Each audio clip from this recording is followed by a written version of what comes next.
Hi. Well, hold on 1 second.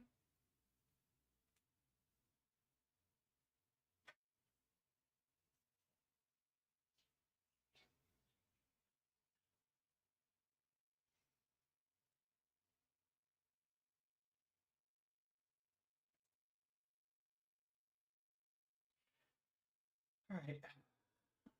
Oh.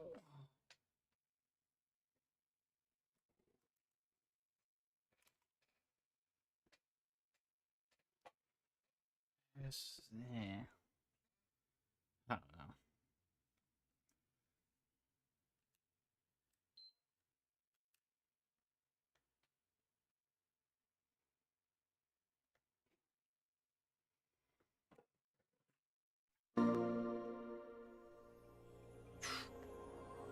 I don't even want to go on TikTok, dude. So toxic.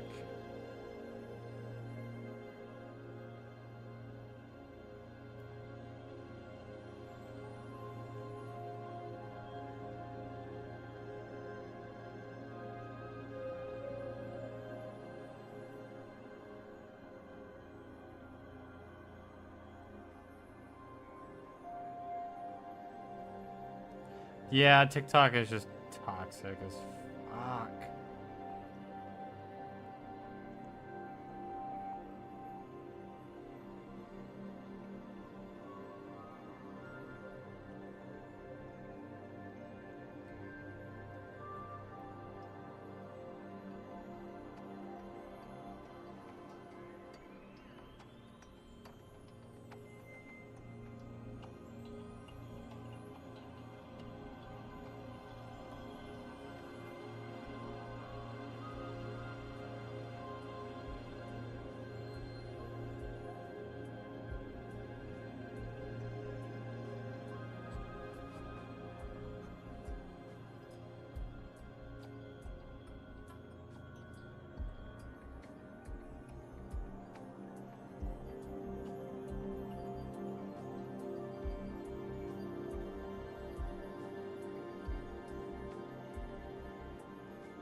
Both wife and I feeling very amorous. Okay, that relationship's not gonna last more than like a year.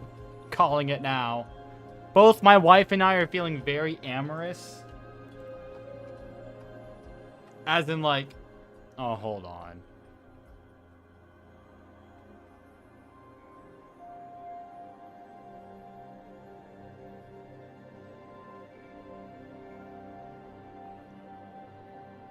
Like specifically to the, yeah, okay, yeah. No, it wasn't towards each other. It was towards the people on screen. Okay. Oh.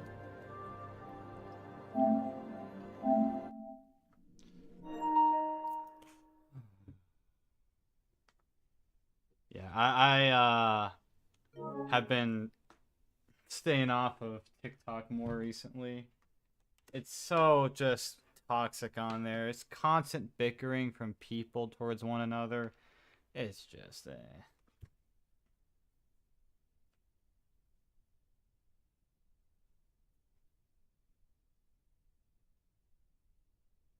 Oh, my hands are so dry.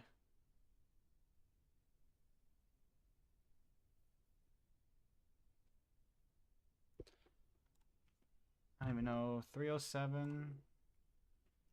No, TikTok. People don't even dance on TikTok anymore. I would love it. Oh, there we go. Thank you. Okay. I haven't seen anyone dance on TikTok in eons. No one does that, really. Nope, map's not in dark mode yet. Alright. Well, hold on. I forgot. I was going for like maybe 10 seconds.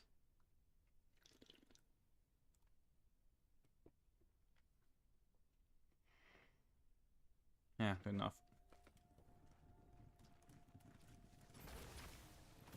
Yes, thank you, Izzy. Don't answer my question. But send me a reel instead. Thank you, Izzy. Don't answer the question of, do you own a bike?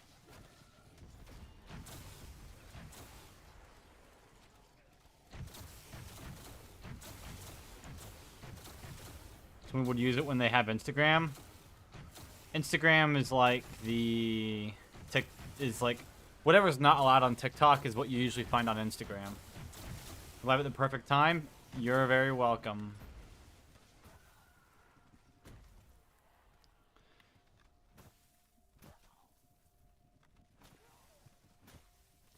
I don't know. I'm wanting to try and stay up very late tonight. That's the goal. I gotta swap my sleep schedule somehow. But here's the issue, though. I have a lot of... There's a lot of... It's a lot of conflicting things. I'm going to that Fox Stevenson concert on the 12th, so that's going to be an issue for the sleep schedule. But then I also have an interview I got to do at some point, early in the morning at some point this week. So, but like, the times are all over the place for me. I don't know what... Was there an absolute war? What were you going to ask?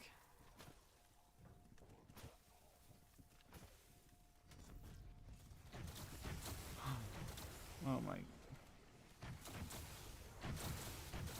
Guess who's not in the Epstein files? Kim Jong-un's not in the Epstein files. Hitler's not in the Epstein files.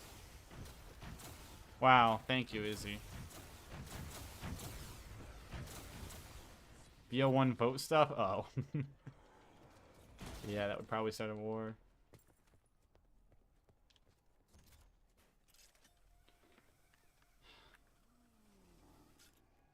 Like, I know she's just on there scrolling. It does not take a lot of time to answer the question, do you own a bike? I didn't think, at least. I don't know. There's no trick or anything to it. It literally is, do you own a bike? If so, cool. If not, then, well, then, okay. I'm gonna go biking at some point, on a trail. Gonna see if she wanted to go with, but gotta know that prerequisite first, man. Slight inconvenience.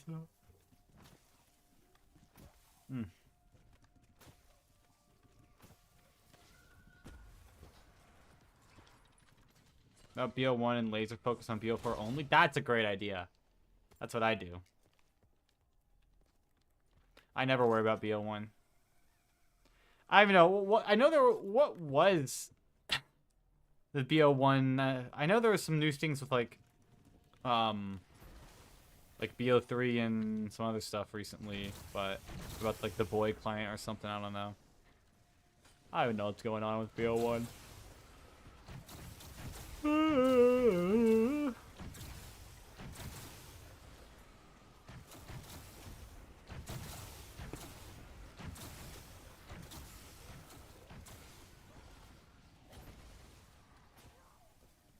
Worrying about BO1? I have no idea.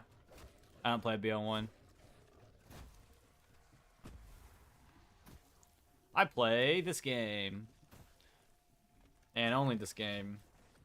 I had a snowball left, man.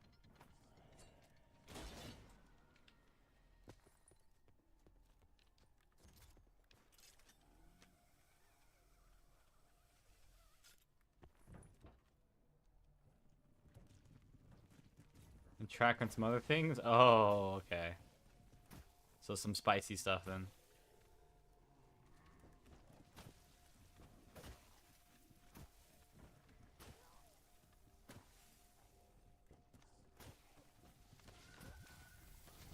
Slightest a bit other zombies game? I am. I just don't play them.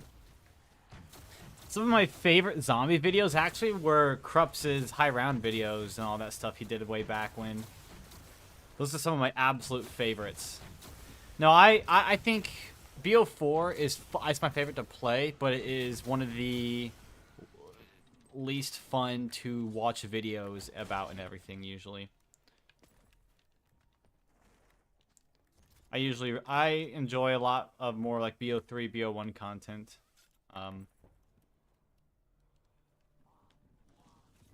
Yeah, I know. People, they did that with the BO4 vote a while back, where only the top 3 like holders of things could vote, which is the dumbest fucking thing in the world.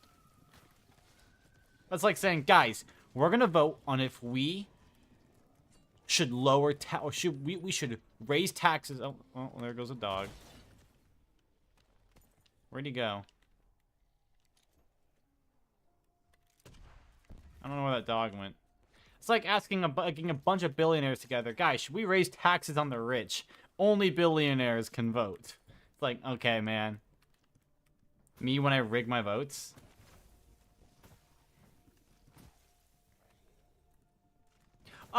Should we, blah, blah, blah, blah for BO4? Only people with 600s in BO4 can vote, by the way. It's like, okay, so just no one then?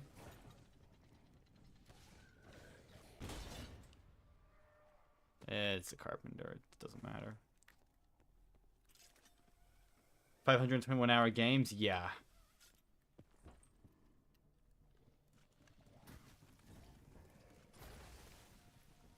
A lot of the people who play BO4, anyone can get a world record in BO4. It's just who's more patient. I have said that forever, and I will continue to say this forever. The skill gap in BO4 is not like a mechanical one or anything like that. It is strictly who is the more patient person. That's all it is.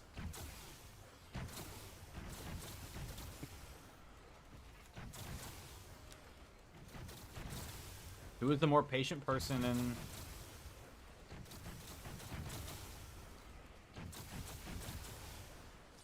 Yeah, my thing with it, here's like how so if I were to make a vote, I would be like, okay, anyone who wants to... Alright, let's say, wait, hey guys, we're gonna do a vote today on BO4 records. If you have a record submitted to the BO4 leaderboards, you can vote. And I say a record, that means literally any submission. If you have any submission to the BO4 leaderboards, then you can vote. It can be around 10 for all I care.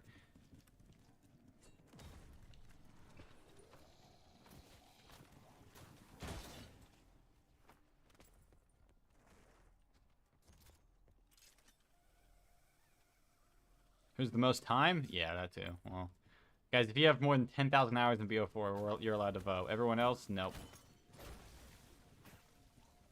I genuinely think, wholeheartedly, I have played BO4 more than any person in the world. I bet I have the most playtime on this game in the world, I would argue.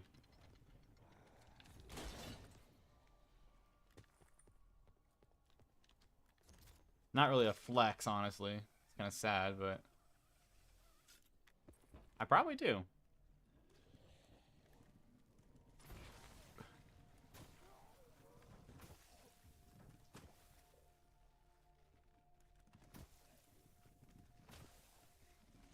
Jake has on BO4? I don't know, a good couple hundred. I mean, I know good, probably about 800 hours, I would guess. Maybe 700, 800 hours.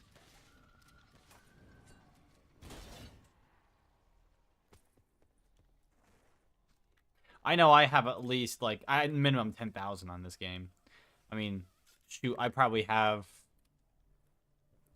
I know I have a... I think on Xbox, it said I had, like, around 400 combined days on that. Was received horribly and people still trash it? Yeah, I mean...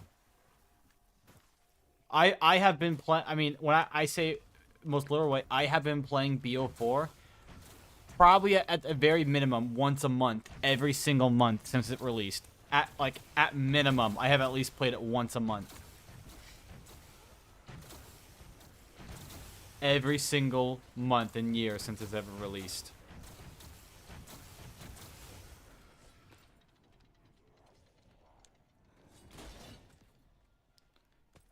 Did you get bored?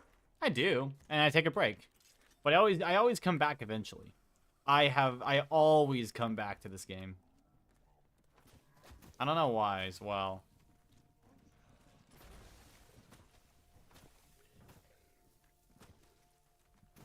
I'm really learning. I learned this about myself. I'm a very extrinsic, like my motivation is always I cannot pronounce the word extrinsic. I don't know. It's outside things motivate me. I don't. It's not, and I can't. I don't get self motivated internally too much to do certain things. I think that's why I have a hard time sticking to one Minecraft world. You know, for the little bit that I do play Minecraft, I absolutely love killing the Ender Dragon and doing all that stuff, killing the Wither. But the moment that I have perfect armor, I have perfect tools, I don't know what to do after that point. I don't know what to do. I like being creative, but I don't know. Now, when it comes to things like... That's why games like Satisfactory, I loved so much. Because it's... The one goal in the game is to build a huge factory and accomplish an incredibly difficult task. Which is... I find that super interesting. Which is also, I think, why I really enjoy the high rounds in this game. It's a very hard goal going for reset. And I find that to be really interesting. And I want to try it. It has to be an external motivator, though, you know.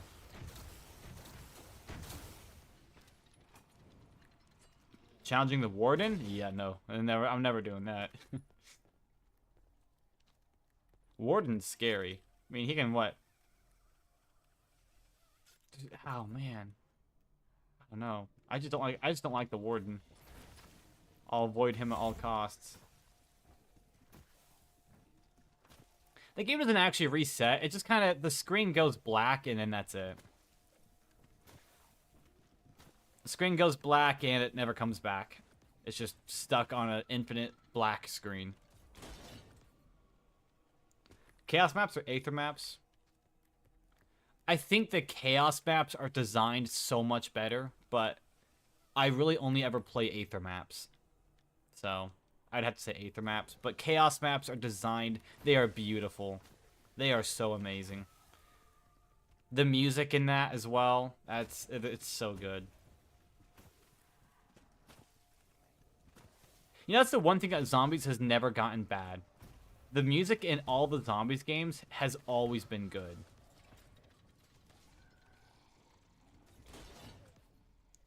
I cannot think of even Vanguard.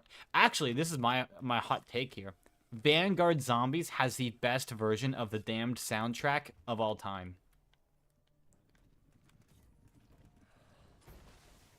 It's Call of Duty Vanguard. It has the best version of Damned. Then it is Cold War, BO4, BO1, BO3, then BO2. I actually don't even know what BO7 sound like.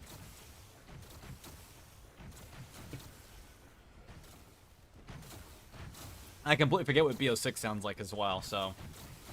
Yeah, I love Cold War's Damned. I just like a lot of Cold War's music in general. It actually has some of my, like, actual just favorite songs in general. Like Alone.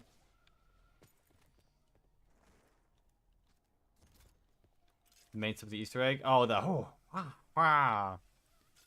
yeah, I know what you're talking about. You know what? Hold on. I don't even know what it sounds like. Or another one here. What is the Modern Warfare? I'm going to look it up here. We're going to listen to it. I don't know. What does the Modern Warfare 3 sound like?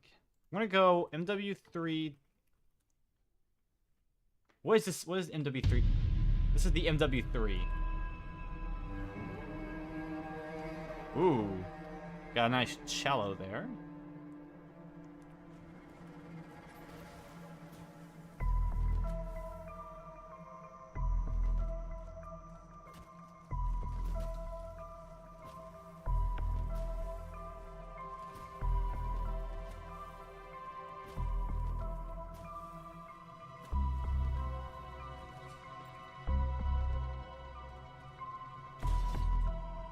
Doesn't sound that bad right now. We'll see, though. I don't know. Could get better.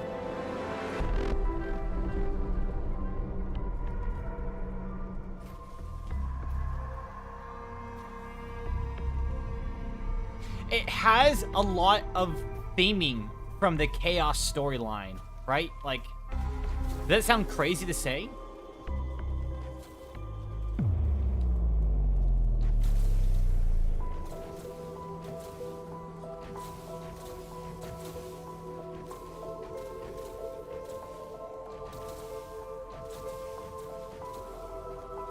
Okay, this isn't that bad.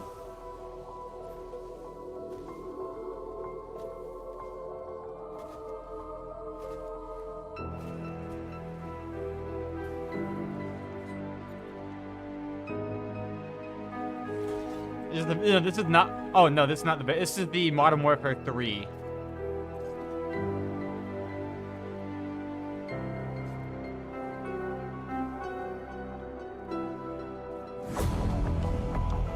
Oh, I see where they're going with it, but eh.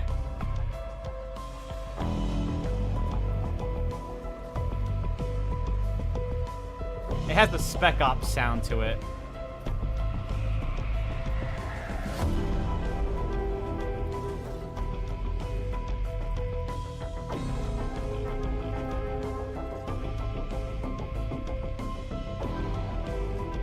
Here, I'll put on the Vanguard one after this. Then we'll go to the BO6 and then BO7.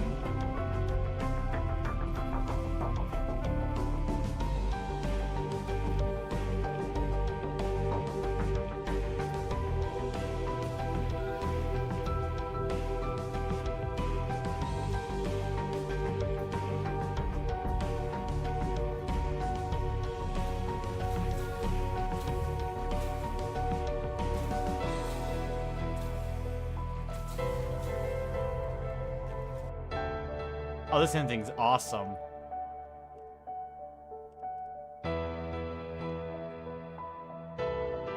I love this ending. Okay, let's go to the Vanguard. So this is actually my favorite one in all of Zombies right here. This is the best one. It's so good.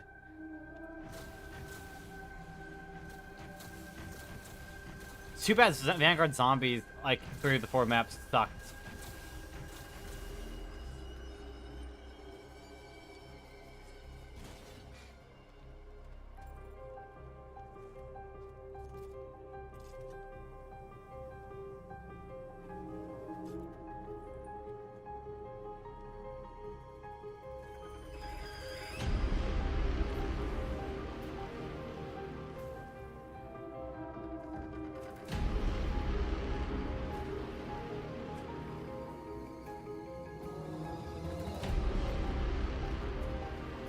I love the little violin or cello here, I think. I don't know what it is.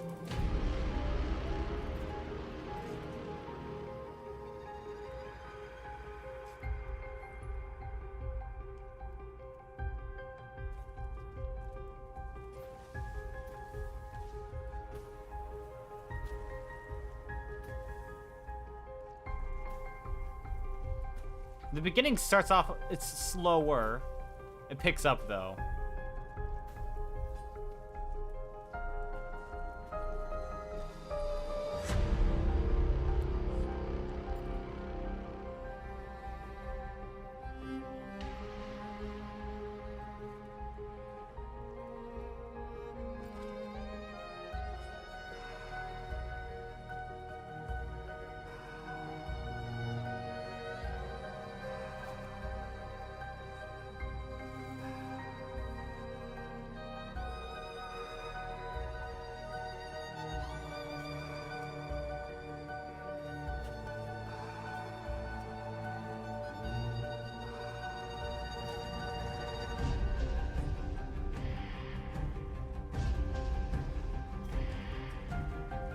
I like the extra added notes there. I think they fit so well.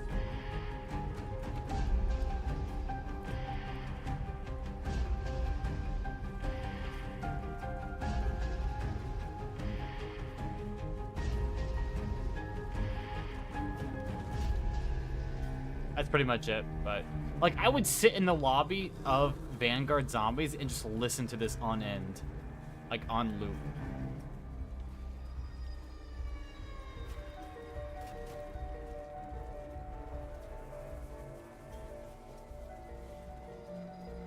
There's very few songs I did that with.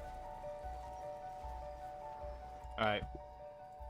What should I do? I do Echo. So this is also a really good. This is, I think it's the second best one in Zombies.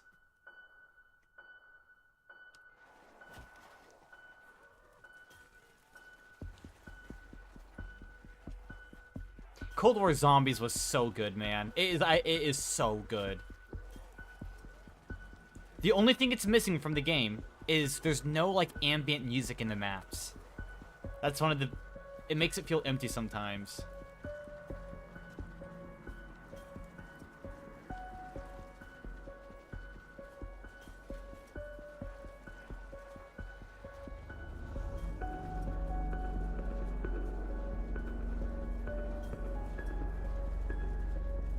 I hate Cold War. I love it. Oh my gosh. I played the hell out of this game. It was so good.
Makes you like, I don't know, whenever the Zombies theme has that original Black Ops 1 sound to it, it makes it feel like it's a part of the same story.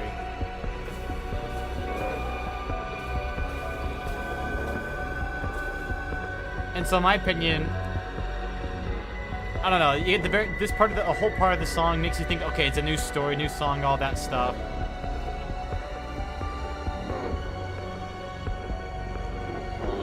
Sorry, what the heck did Jayzium? Dude, yes? It's amazing.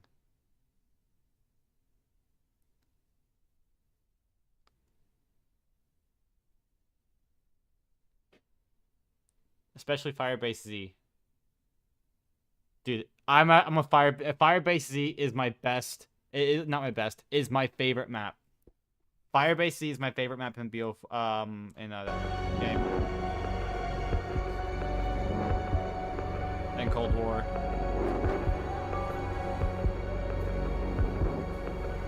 Okay.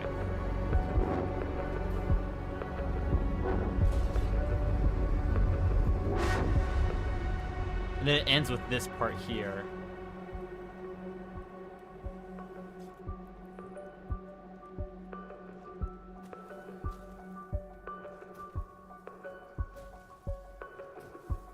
Actually, Firebase, yeah. I love that map.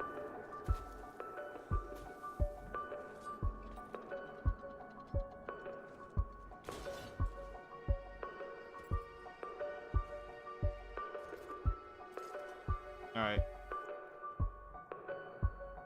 Let's go on to let's go to the BO6 Damned. Oh, yeah, this sucked. I hate this one. Did not sound good.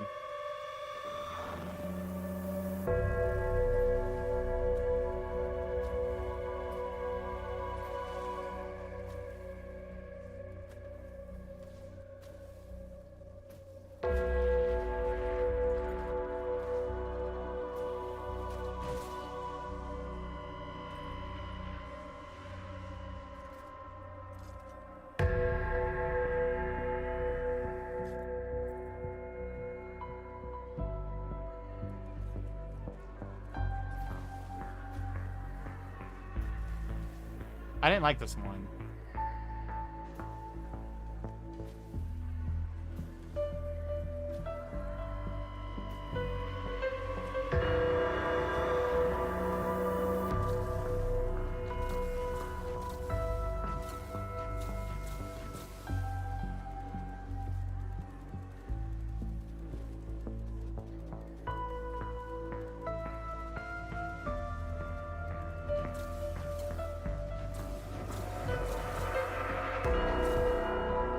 Although I think Terminus, I still do love Terminus so much.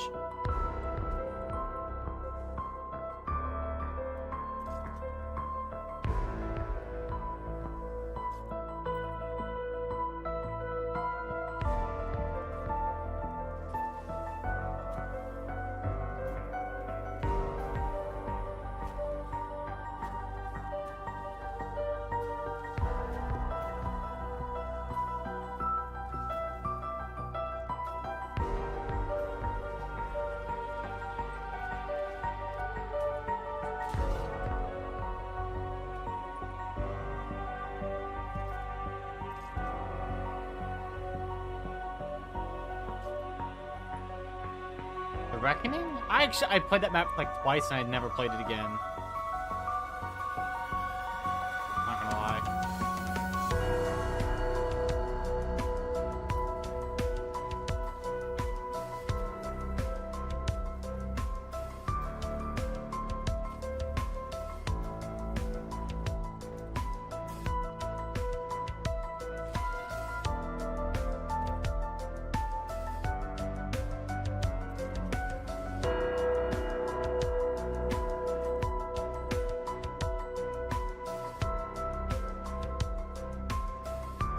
We're tagging? Yes. We're tagging it. I'm tagging it. We're going through the Damned theme songs, seeing which one's the best.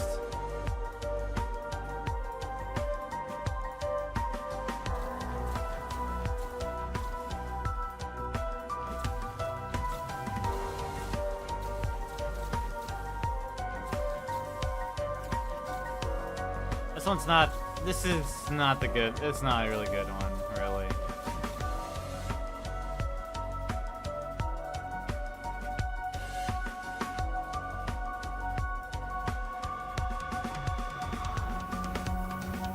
I like that drums there. Those drums are crazy.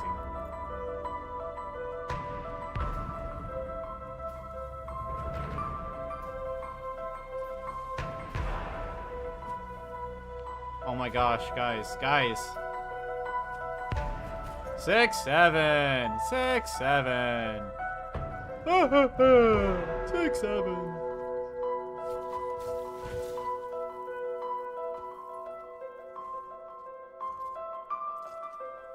Six, 7.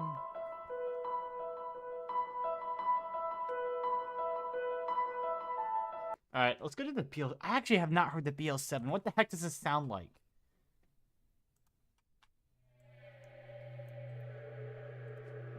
Yeah, no one talks about 68. Not yet. They will later. Once the 6-8 meme comes around. 6, 7!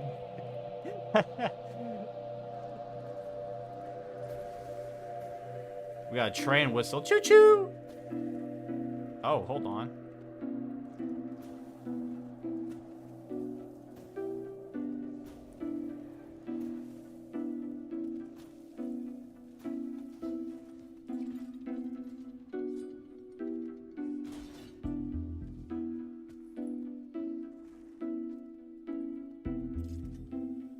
This is so odd sounding.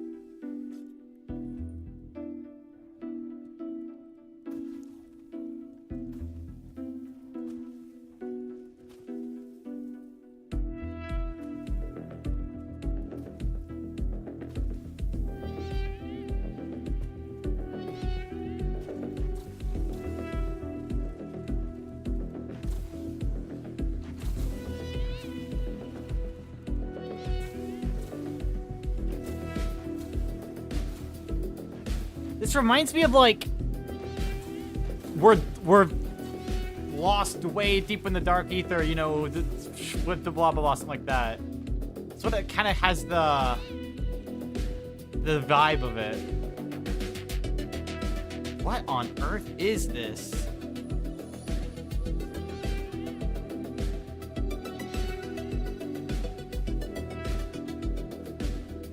It has like a very out of this world like that type of like vibe to it.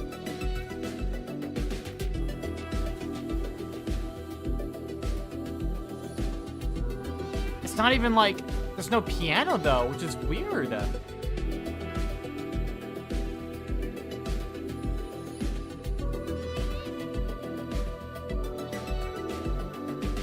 Like a moon, yeah, a moon type.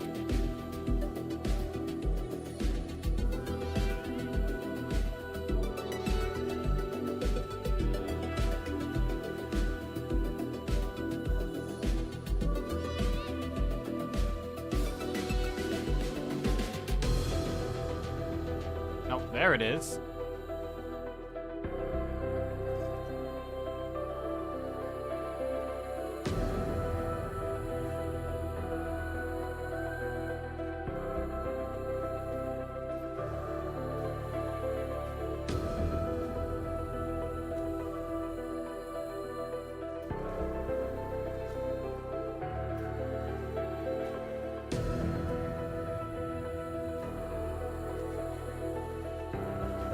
I do love piano though. It's one of my favorite instruments.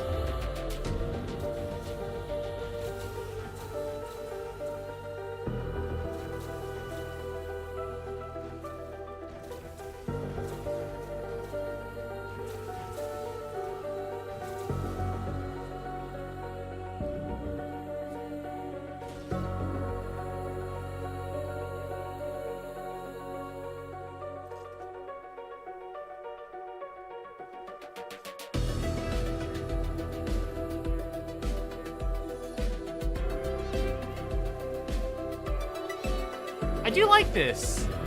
It's not bad.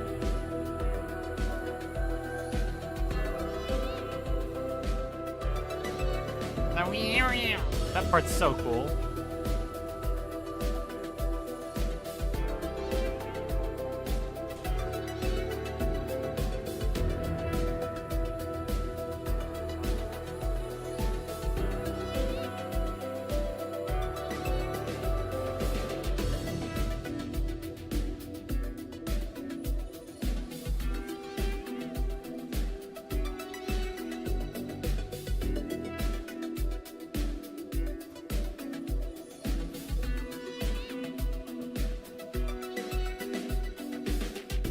It reminds me of something I'd hear in like Zombies in Spaceland.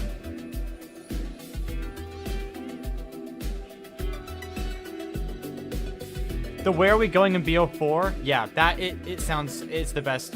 It sounds so good. I agree.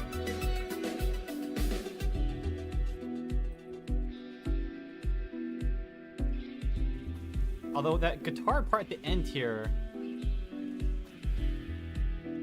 is definitely odd.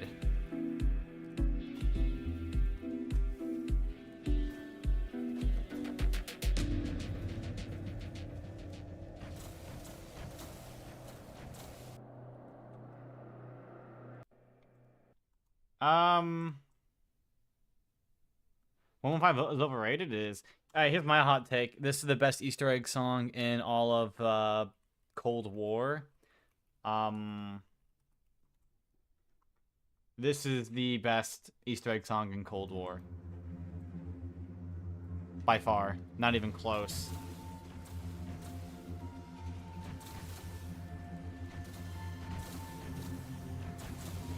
I love this one so much.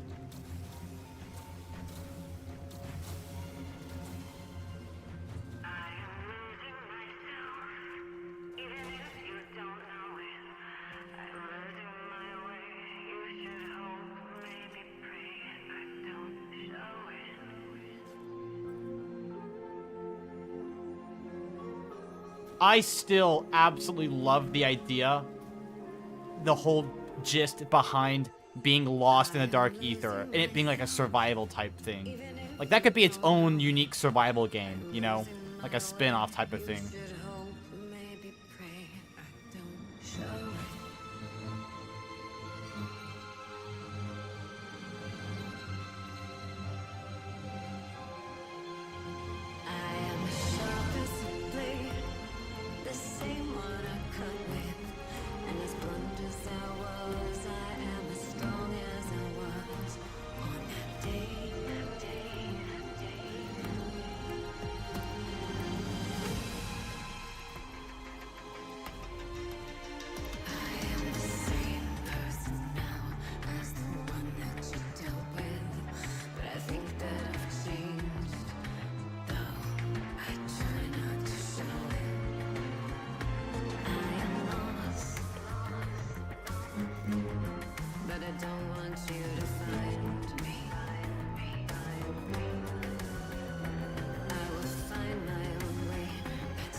The little word has those like in the background is the I love that part.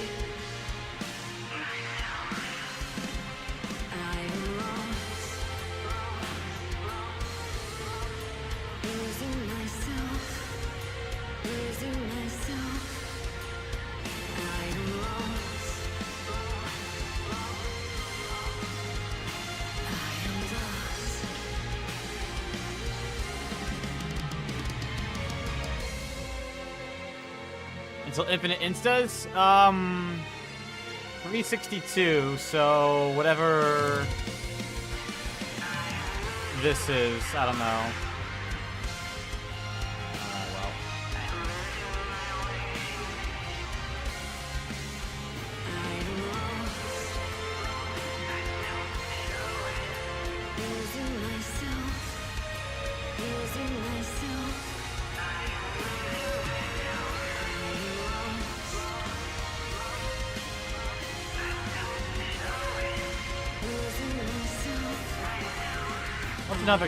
What's another good one?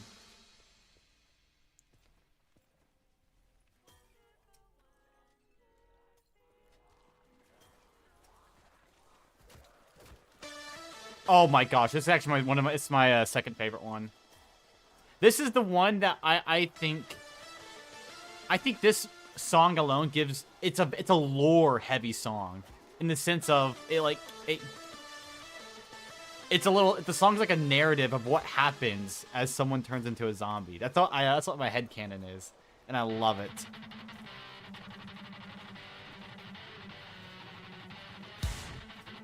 Also, this sounds very similar to the song Mystery as well from BO4.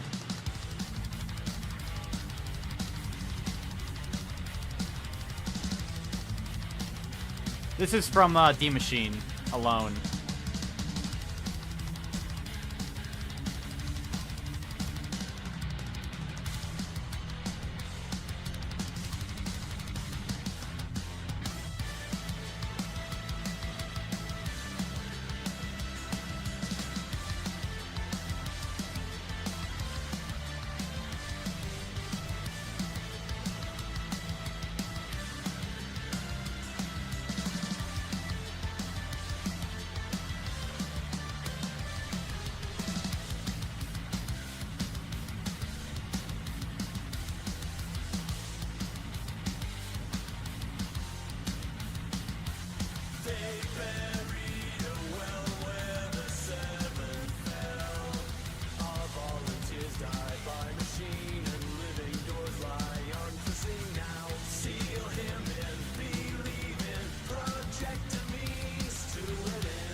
See how they talk in he. They talk in third person. His, he, as he. Him. And then they speak Latin in here as well.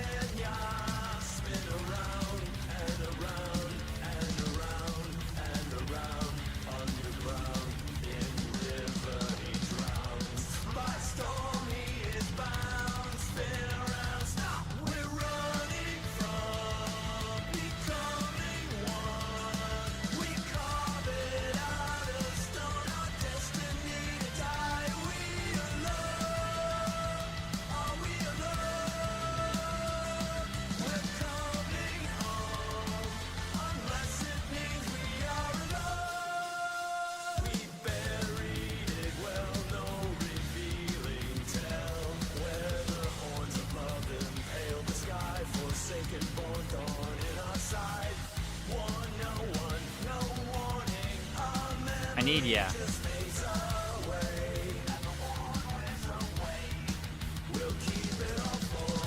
And now it's wheel. Hour.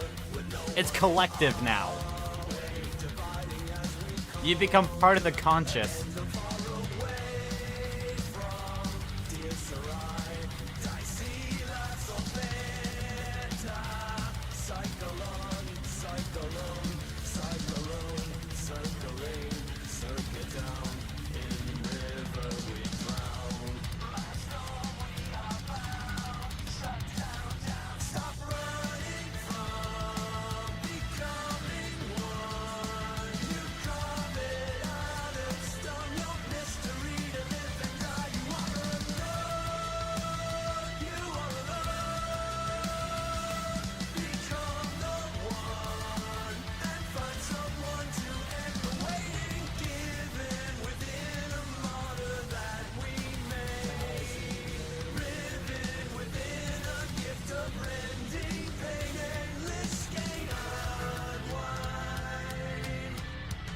Yeah, I love the...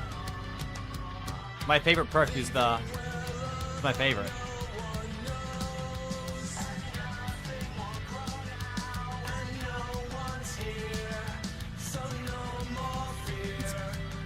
It's goated. It is.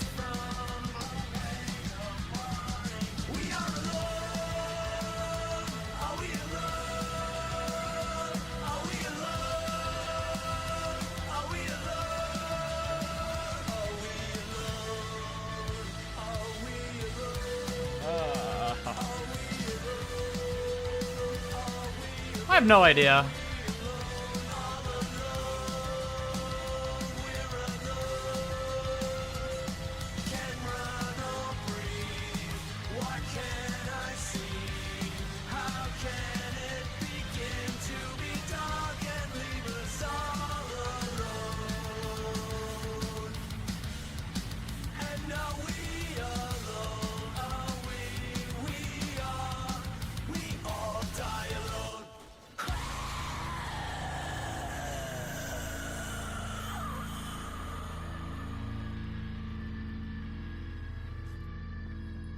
Yeah, you only know... Actually, I have 2 secret sauces in this here. My soda has also been secret sauced. But I don't try that out until 362. This is dead-ended. This is Gorod's.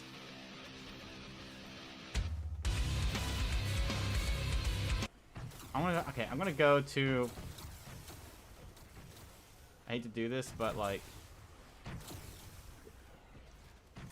where is it at?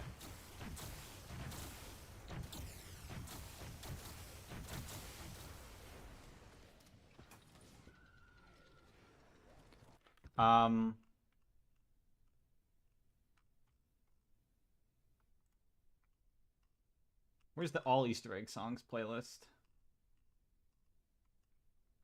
Here it is.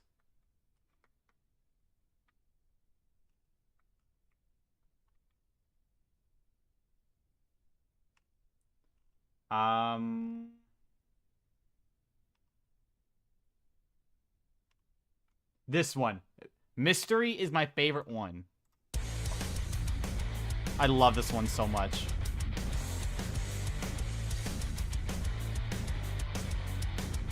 The lyrics are like impossible to figure out unless you like actually like... Yeah, Mystery is so good. Something got warning carved in a picture. A figure.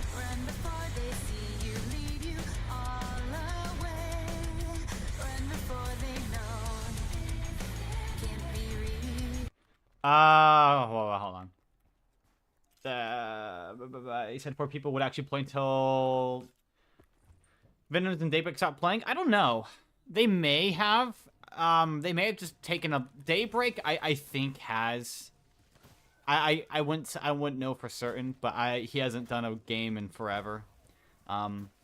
Venoms maybe. People could just be busy as well, you know. Sometimes people just take long breaks from a game.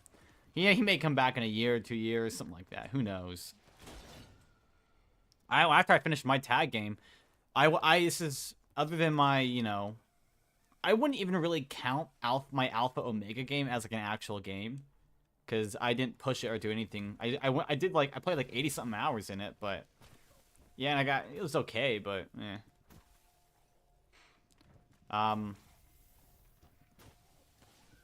yeah, people just take long breaks though. I did a bunch of other stuff in the meantime. I played a lot of other games, Satisfactory, just did other things, I don't know.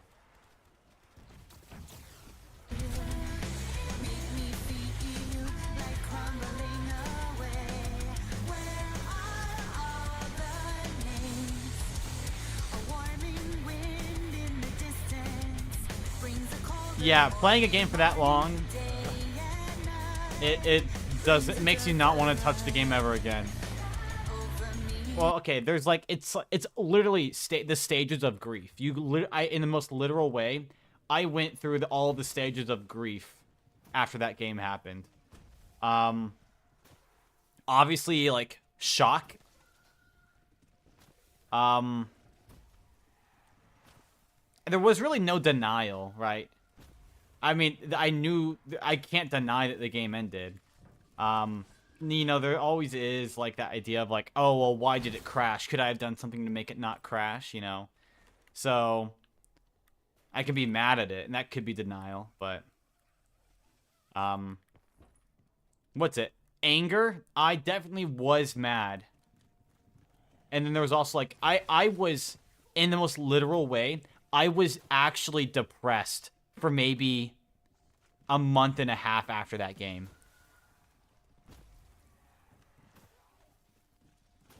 I was actually like genuinely, like I don't have a reason to, but late stream. Oh, it's Seneca. You changed your username. Gotcha. Hi. After that game, I was so sad. I didn't know. It's like losing your purpose, you know. It was like losing your purpose. I have to imagine that's what I have to imagine that's what ego death feels like. It's a game at the end of the day, right?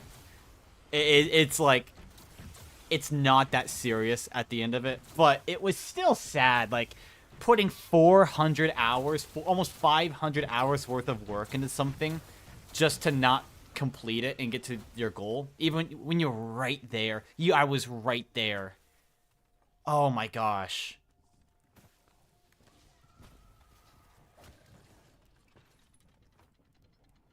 Or like, maybe, I don't know, derealization, is that a good term for it? Not really. It's one of those that make you like just sit and think for a second. Like at the very ending of Firewatch, you know? At the very, oh my gosh, especially after I think the game that means the most to me in my entire life is either Firewatch or What Remains of Edith Finch. What Remains of Edith Finch is, I think, the best game that I have played. It was the most helpful game that I have ever played. I don't know how to explain it. It's so weird though. Okay, there's no way for me to explain it without it sounding like actual like a trauma dump. Oh man. One shot, yeah, one shot. It's very meaningful too, I think.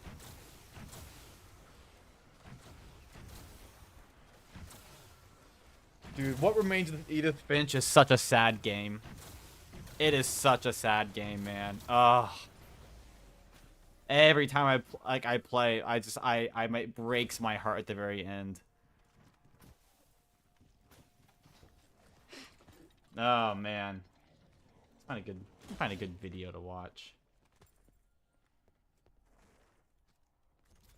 I had a game that I don't know. It's nothing that specifically it's things that it's nothing about the game particularly that makes it that impactful. It's usually when it's associated with outside things, you know. That's the part that makes it super meaningful usually. it almost always is associated with some outside, like, external thing that doesn't have anything to do with the game, you know. So it's like it's like I don't know. That's why I don't know. I think another one of those games that I didn't actually play this one, but I really do like it a lot, was that one that I saw Markiplier play who knows how long ago, where you're like a stone statue, and one of the mechanics in the game is you have to wait for time to pass by. That's like that was also another game I could not get over the idea of that game. I loved it so much. It's like sad almost. I don't know. That's kind of how to describe it. Now I think you'll eventually come across a game that's like that to an extent. It usually associate it with outside things. 99% of the time, you play this. Yeah, literally that little whatever that stone face icon is. Yeah, pretty much. I think the only game that I have played that I really love it, like, that's like very meaningful to me because of the game itself and not like it being connected to something external, is Road 96. I love Road 96 so much.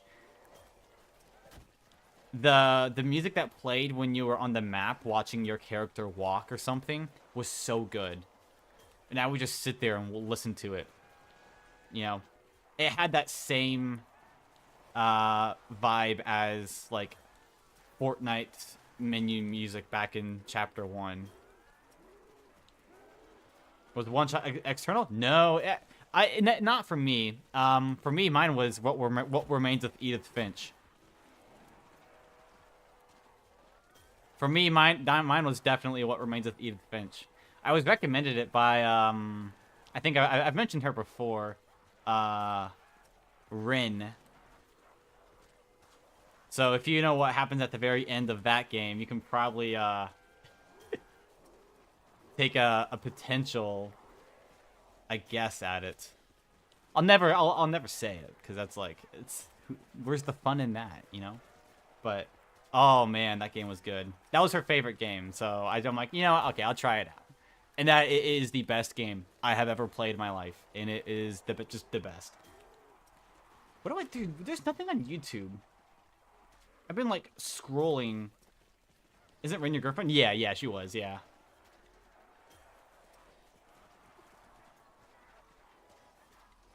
Dude, I need more of those like furry drama videos. I actually watched one like dude, I watched one like not a week ago, like last night, and it was actually peak. Because it was new. There was like a new drama thingy. It was an artist. What a shocker.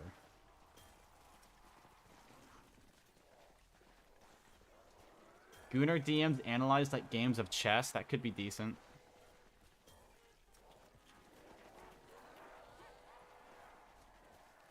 I don't spoil one shot, even when I threaten people with it. I've played through the entire game once. I need to do the entire playthrough the second time though to get the full story. I'm pretty sure it requires 2 playthroughs, right? I did the full first playthrough and it was so good. I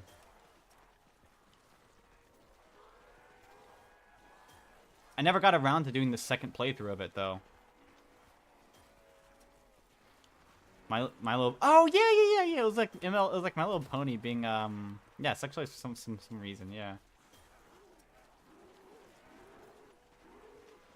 Or something like that, yeah. No, I think everyone at one point will eventually stumble across a game to them that is like super impactful to them in some shape or form. Eventually. Dude, these zombies can kiss my ass. I'm done. Especially that one. Alright, I think I'll play my insta-kill rounds tonight. Then I'll probably be done. Why do you want to watch those videos? Because they're entertaining. you know, when all I'm doing is pressing, like, this is very it's not boring, I would say, but it's monotonous. It's the same thing over and over. There's got to be something to spice it up a little bit. And usually, listening to the videos like that takes my mind off playing the game. Which is nice. Yeah. They're very entertaining. It's drama, you know, like drama is just an entertaining thing. That's why drama channels do so good. That's why anything that's controversial or that's very opinionated online does very well.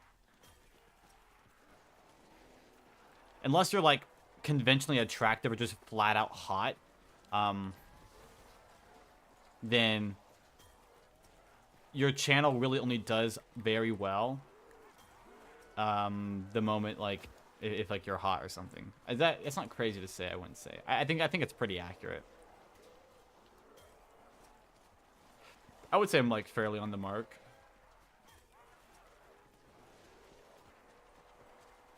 Ugh. Oh my gosh, dude, I don't need this. I need ethereal. I just realized I've spent over 100,000 here so far. Oh my gosh, I've been here for a while.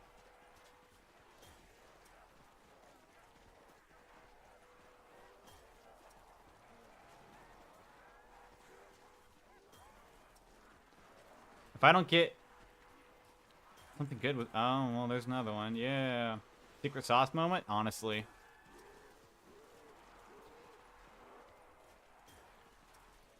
I don't want them destroying my shield with the Victorious Tortoise. I'm afraid it'll, like, crash the game or something weird will happen.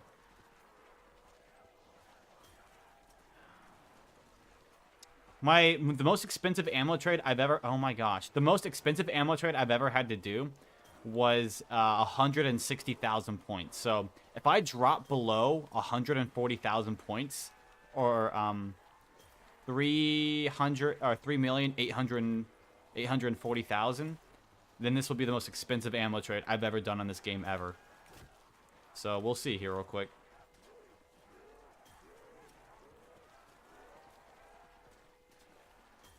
I need Ethereal Razor specifically.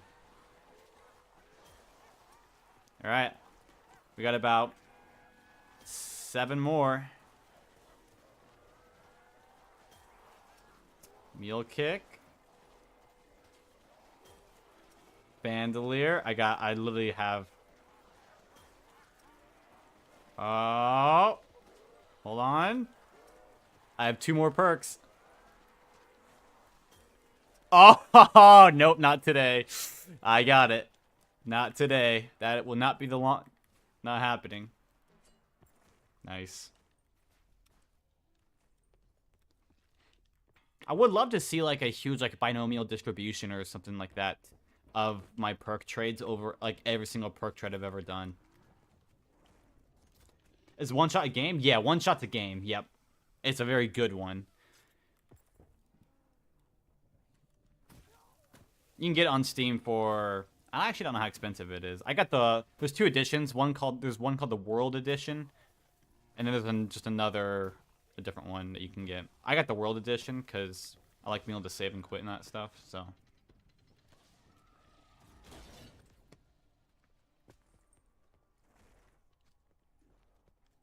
I don't know if you can save and quit normally in the non-World Edition.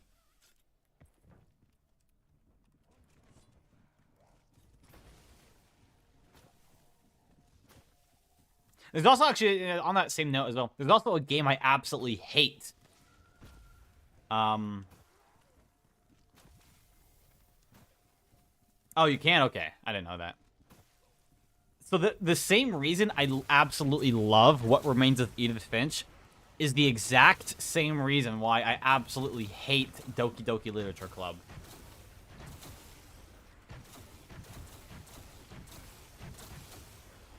Stardust Speedway. Why am I getting... Oh, it's this song.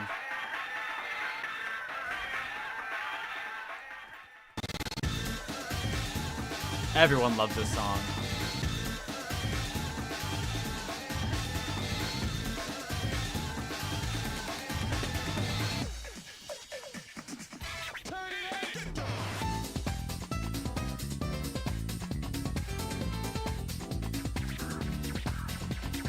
Oh,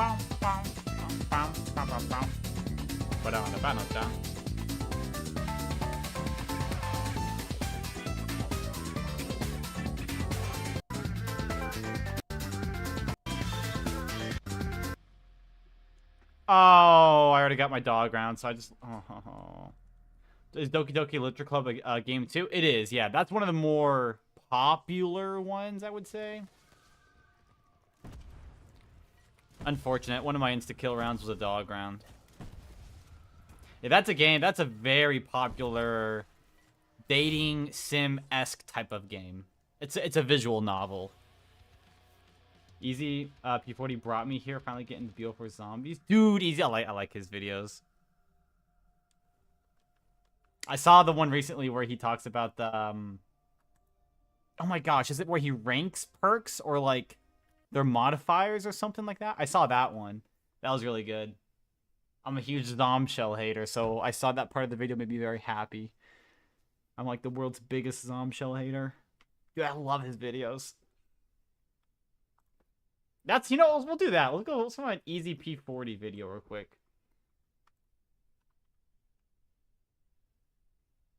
COD, oh, I saw that one, yep. COD BO4 Zombies weapons ranked worst to best. I've seen that one already.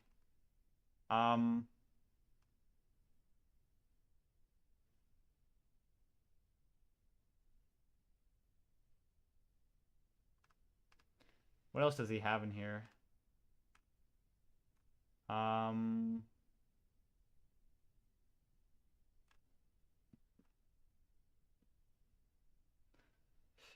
Oh, I actually haven't seen this yet.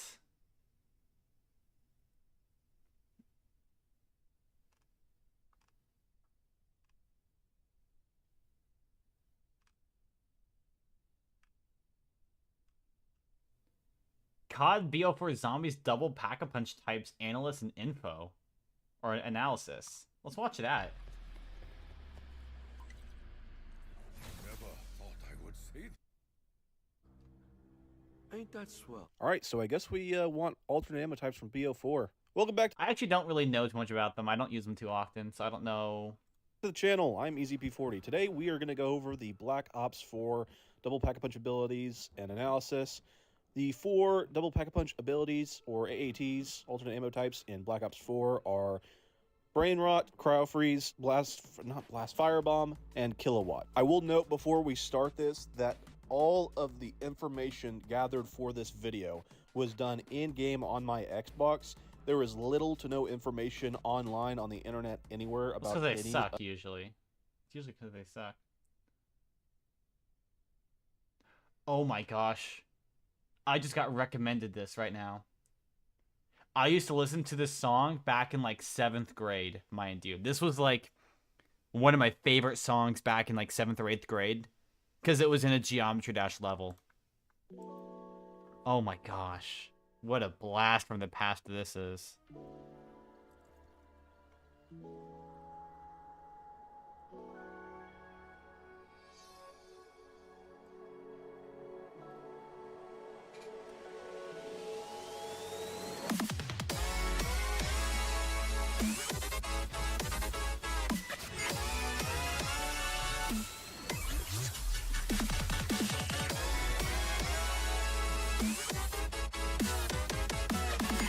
This is so weird sounding.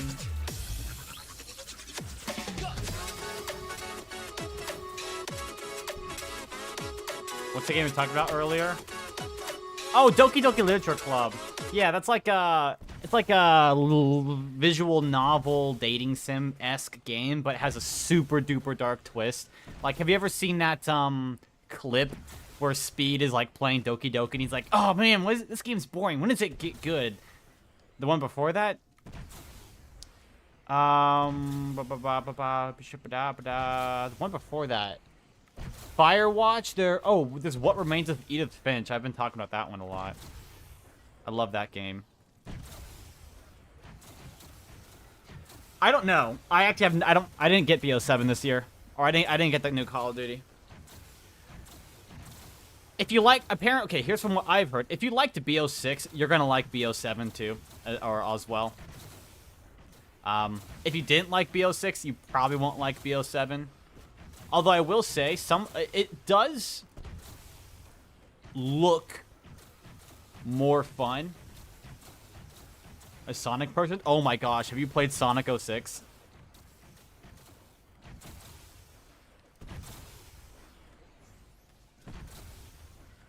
I absolutely actually love Sonic. I don't really play too many of the entries. I played the Stew of the Generations when I was a kid. I didn't play Frontiers, although I should have got it. Project 06. Oh my gosh, dude, I'm waiting for the end of the world update to come out, or whatever it's called.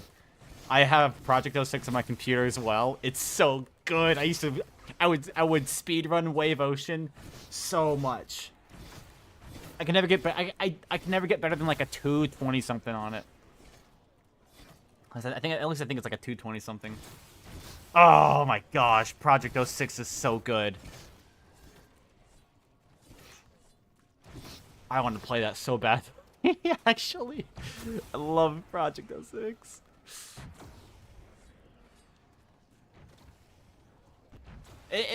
Oh man, play one. I would do anything to play One Shot for the first time again.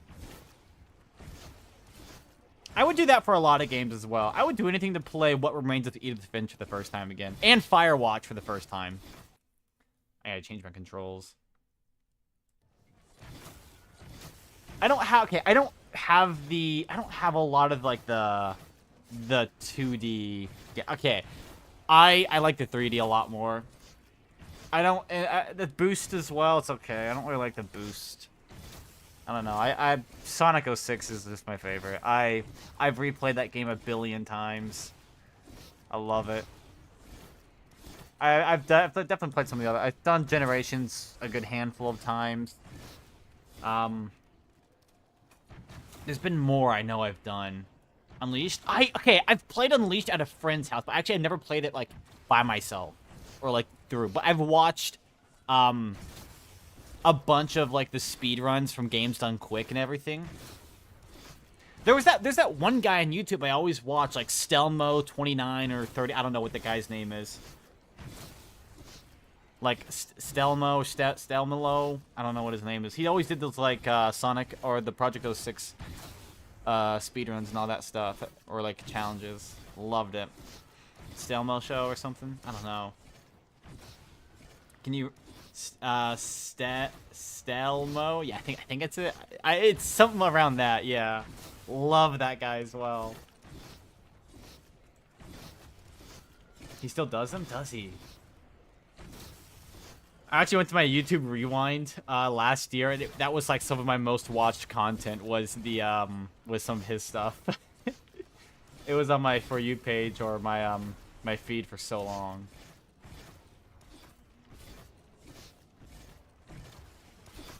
Can you can't you reset? I can't reset in this, but I can hit like black screen, so and then that'll just end the game there, pretty much. So it's pretty much reset though. All right, I'll be on 310 after this, so I have 310 will be 52 more, so I have 53 more rounds until that. So I got about realistically only about 40 of those rounds I actually have to play. So I'm about, I would say 40 or so hours away from hitting, depending on my dog luck, I'm about 40 hours away from hitting infinite instas. So you could expect it around the 107 to 110 hour mark. Somewhere around in that area.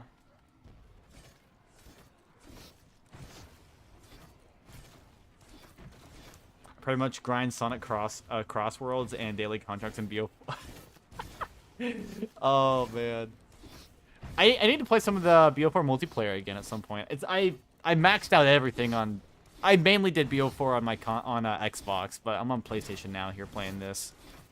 I actually have my PlayStation or Xbox up there. I need to hook it up again at some point and play multiplayer on that. I always had this thing with my friend we did Search and Destroy, and we had a little clan called Augur or AAKG for Augur and Knife Gang. And we would just go around with an auger and the little bag of coins, and we just play that. It's so fun hiding around corners. I don't know why people. I swear no one uses Dead Silence in Search and Destroy. I don't know why. Because like it really, Dead Silence is like the main counter to something like the acoustic sensor, which is what I almost only use the acoustic sensor unless I'm playing like a super rushy type of thing. Then I'll almost always use acoustic sensor. SOG is a South African ugly gun. The SOG is awful. I hate the SOG. I don't like playing with it.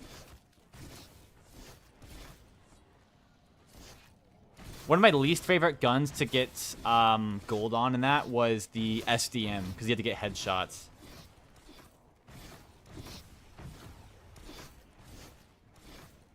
I think my favorite was the Ram. I run the Ram part pretty frequently as well. It's kind of hinders the snipers from shiny, yeah.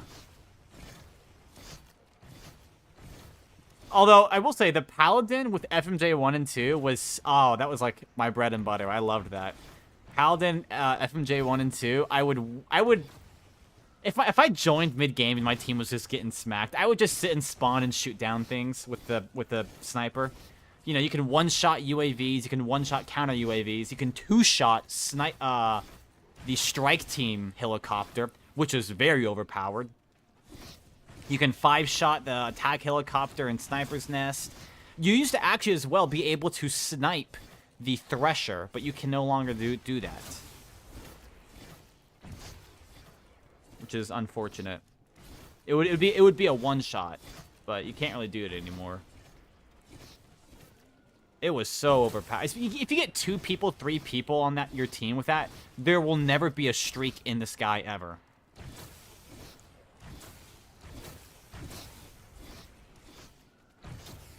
Escargot. I hate the Escargot. Hate that gun. It sucks. Piece de Resistance, or whatever it is on the Pack-a-Punch version.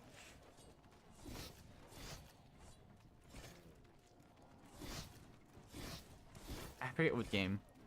So I'll give like a quick synopsis of it. What Remains of Edith Finch. You're basically your family. What Remains of Edith Finch is about. You kind of follow the story of this girl, or this woman, going through her family tree and kind of just it's basically a big summary is all it is. The story is one big summary, just kind of going through each character, who they were, and their whole entire family was cursed.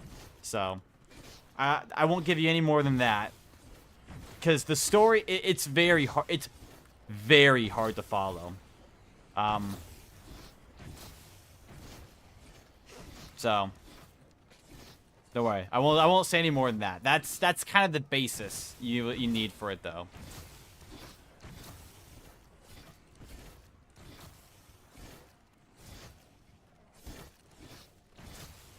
I would recommend, honestly, playing it twice.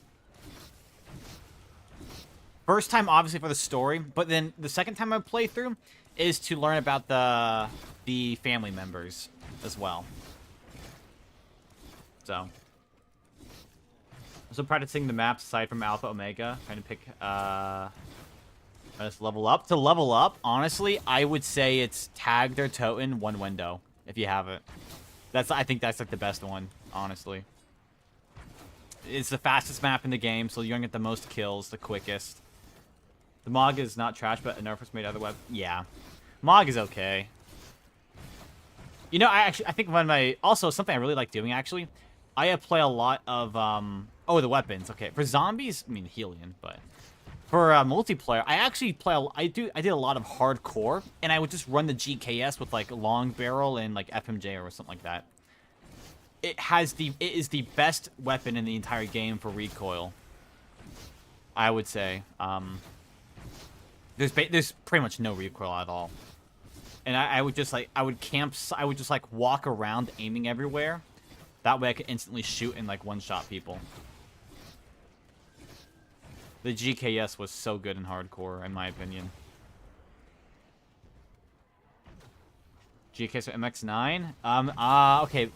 Overall, the MX9 is just better, but the GKS sucks. In Classified, if I want simplicity, yeah, it is nice about Classified.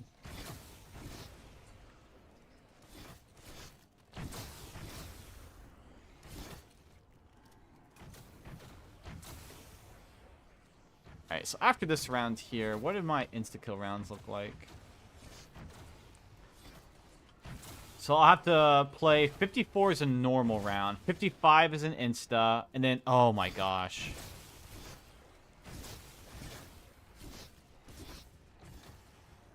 I could get so unlucky here, potentially. Oh my goodness. Okay, so my next insta-kill... So I had a dog round on 52, right? Which means my next dog rounds could either be... Oh, wait, no, I'm fine. 57, 58. Yeah, okay, never mind. I'm fine. I'm fine, actually, then. Peacekeeper? Oh, it's good, yeah. It sounds powerful. Blood, it's hard to want to play it when the mob BO2 is right there. I actually prefer Blood of the Dead over mob, I'm not gonna lie. Alpha Omega is, yeah. I still need to practice Dead of the Night and Ancient Evil.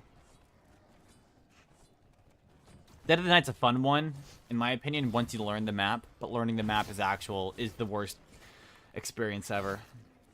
So I don't know. I just like Blood better.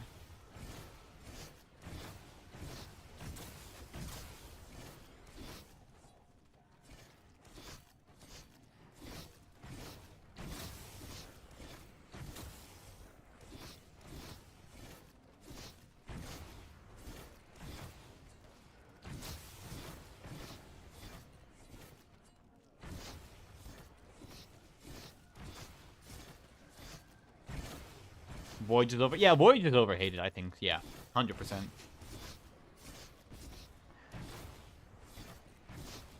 Oh, they're okay. They're all right. This is a very, very weird one.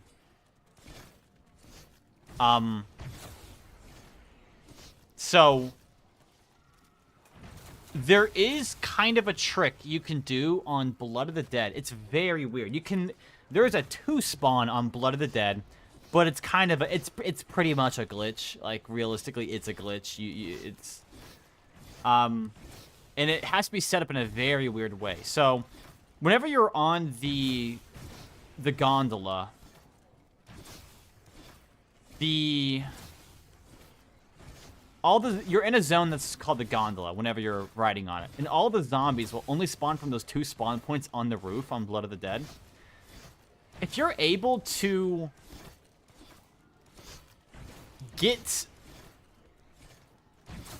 okay, it's really weird. So let's say you never open up towards the like gondola or like towards the 3rd floor on Blood of the Dead at all, and also you go all the way down to the Citadel, you turn on power, you're down at the docks.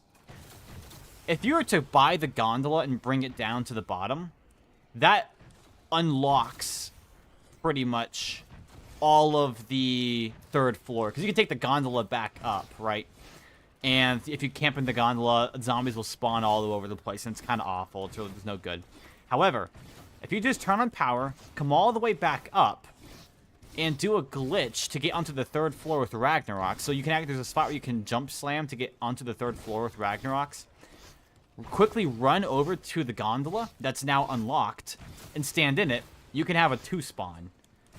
And they'll only spawn on the roof. Which is crazy, because you can also Ethereal Razor there as well.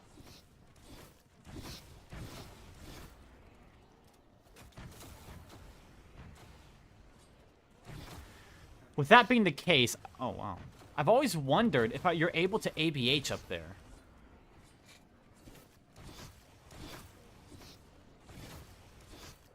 I don't know. There's a lot of things on Alpha that could potentially be super broken if like we figured out a way to do certain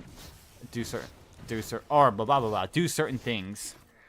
I think so. Basically, give up on the cafeteria training. You can, but I don't know.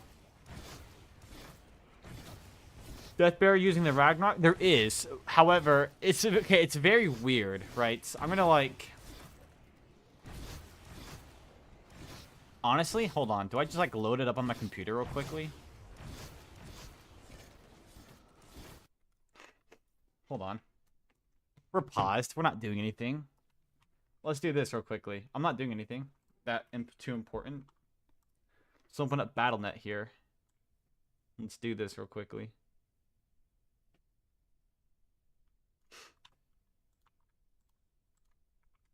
This could be fun to do. Here, let me bring up let me bring this up on my phone real quick. Let me bring up YouTube on my phone so I can actually see what I'm doing.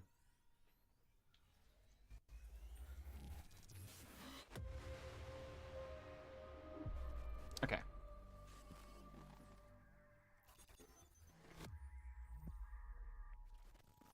We'll do this pretty quickly, or try to. Compiler. We'll throw this on the corner. Alright. Mob, solo. That doesn't really matter. We got the rags. That's what's important. We got the rags. So. Was stumbling around in total darkness part of plan? You give us the fire.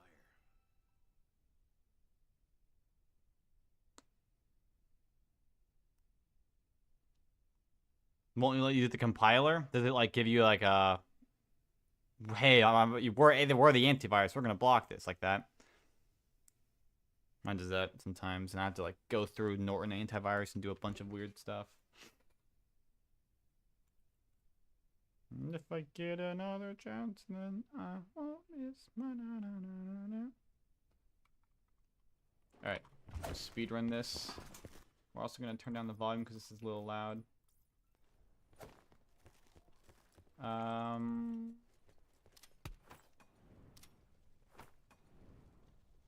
Bunch of points.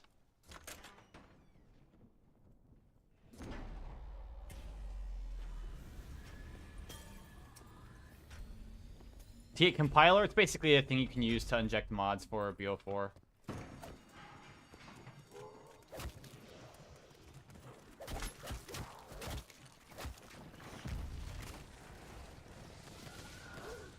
Alright, cool.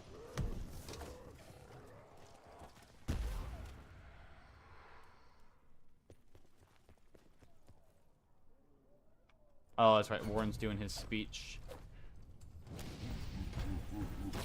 There we go. All right. So what we can do is right here, there's a little ledge, right? So I'm going to do this real quick. Fun menu. Zombies ignore me. Let's go with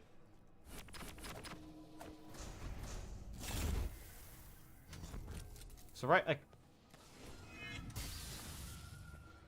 it's like right around this area. They're really hard to get though.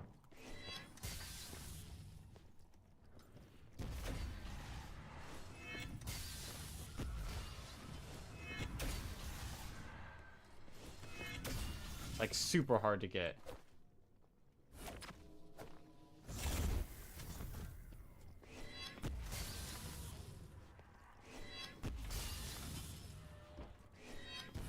I know it's possible, though.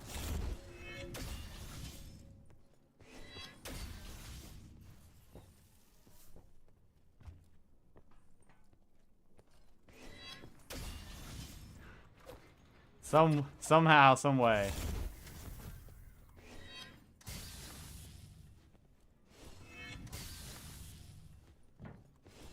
I'm gonna get this. Oh, that was the closest one. Okay, well, you get the idea, right? It's like you can jump up here prematurely.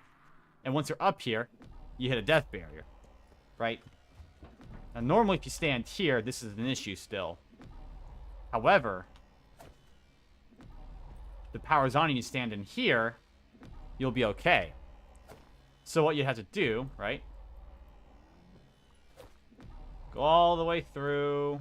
Doesn't matter where you go for this part. Where am I at? Hold on. Alright.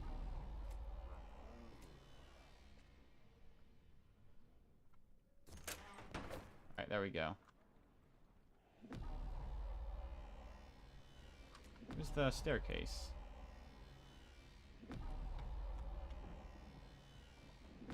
Usually I'm super good at finding this stuff.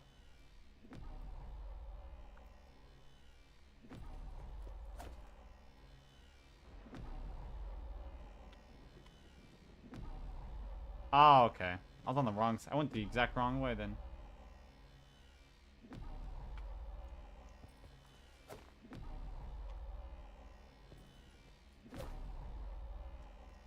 You turn on power.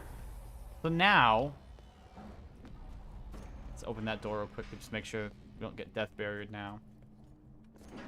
Now that the power is on like this here, the moment we call the gondola, everything up there will be free game.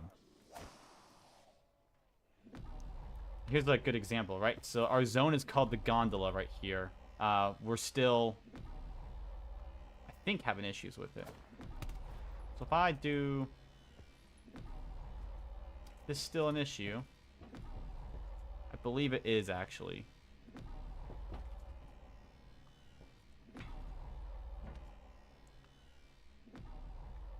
Where is it that it's not the issue at? Let's take this. Ah, that's it. Okay.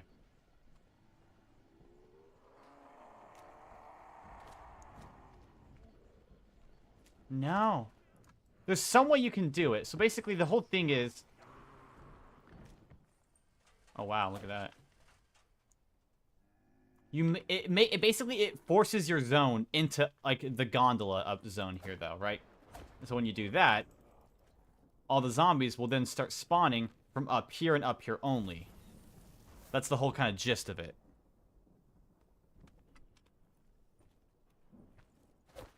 So what you would assumingly do, right, is you would be...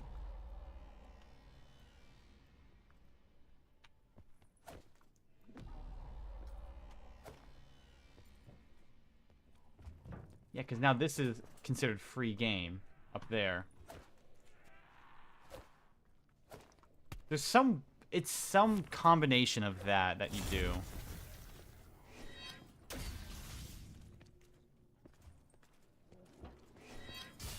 I don't know what it is, though.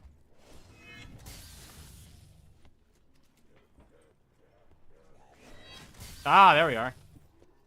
You do that, and then you'd run over here. And then they'd all spawn from up here, and you'd be good.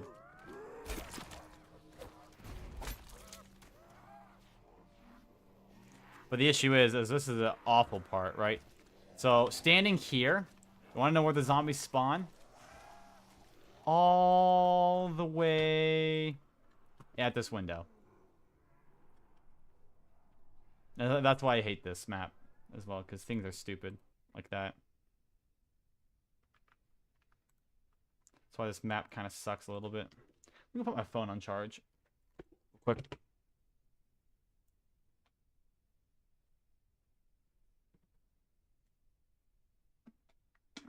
Power then reach the gondola? Yeah, pretty much.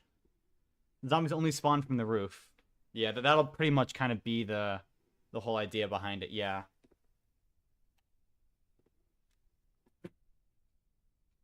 It's some combination of that, yeah. Not much, really.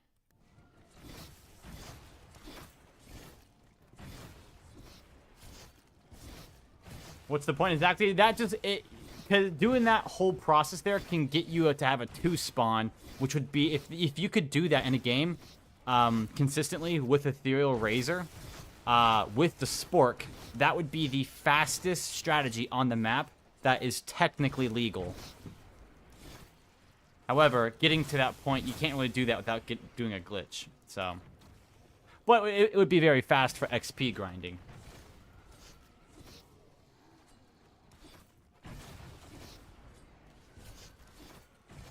Yeah, I mean, so, you know, technically speaking, right? I could play a game of zombies, get the golden spork knife with the ethereal razor, camp in the warden's office, and just never die. But ZWR doesn't allow that, even though it's not stated in the rules, which is stupid, by the way.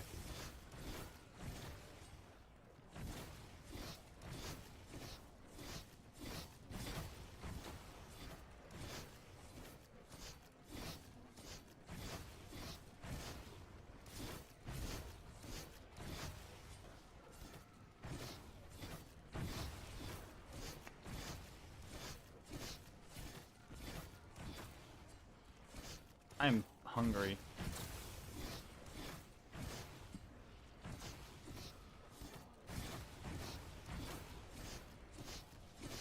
What is this? It took 10 short seconds, but I figured it out. I don't know what I am, but I love melee strats. They're kind of fun. You can ABH. You can go to areas with no open doors. I wish, yeah. So I had so on Blood of the Dead, if you go through the entire catwalk, but you stop right before you make your way out onto the courtyard area, and then you run back to a specific part, you can actually make a one spawn. That completely works. It's actually, and if you look, if you go to ZWR, look at the 2-player round 30 speedrun for all elixirs and talismans, that's the exact strategy that's used. There's a one spawn. However, the moment you go into the courtyard, it's gone. You can't use it ever again. So, the issue, the thing I thought about was, I wonder, could you ABH across the courtyard and not have to go through it? Answer is you can't, which kind of sucks. So.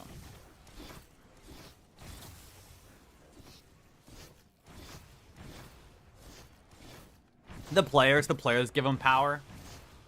I mean, technically, everyone could agree right now to just not go by the rules anymore, and no one, and you know, but the players give them the power.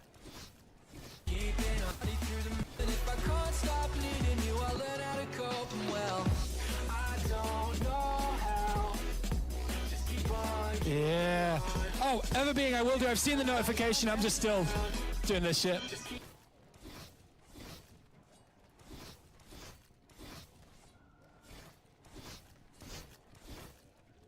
Date. Okay, hold on. I just got this. Date idea tier list. Today I'm going to rank every single date idea that I can think of. Hopefully this helps those of you that are unsure about what to do for a first date, and also those of you that are already in a relationship but have run out of ideas. Because I don't even have a girlfriend, man. This means absolutely nothing to me. I'm gonna watch this anyways, just like, you know, I'm prepared. it's always good For the guy, for whenever I get a boyfriend. Ah, okay. to spice things up. Now the truth of the matter is, all date ideas can be good. It really depends on what you and your date enjoy, but it wouldn't be a tier list video if I didn't have some sort of ranking system. So the 4 things I'm going to use to rank each of these date ideas today are: number 1, how casual is it? This refers to how much effort is needed to set up and go on such a date. Casual dates are usually better for first and second dates, as they are a lower time commitment and seem more natural, which makes your date feel more comfortable. Number 2, how much rapport can be built on such a date. This means how much talking, eye contact, and light touching will naturally occur. This is crucial for furthering any romantic relationship. Dude. Number 3, how fun is it? How likely will you and your date laugh and smile? Because of course you want your date to look back on this day with fond memories. And This- finally, number 4, how flexible is it? Meaning, does it I sat. I have words, man. This is allow so dumb. you to do other stuff before or after the date? Because the more things you do with someone, the more rapport is built. With that being said, let's jump right in. So we'll start off with one of the most common date ideas. Rapport? Was the interview? I know, right? You gotta build good rapport. You gotta be on good terms. Well, in this case, it is kind of different, but yeah. Dude, rapport is such a weirdly spelt word. Going to the movies. It's super casual, doesn't require much planning. It's Okay, I know this is my hot take. Going to the movies is the worst first date idea you could ever do. Because I did that actually at one point. This one girl, Reagan, I went on a date with a while back, like way while back, like 10th grade, so maybe like 5-6 years ago. We went to go watch a movie. We went to go watch Frozen 2 actually. See, here's my thing. If I go to watch a movie, I'm going there to watch the movie, nothing else.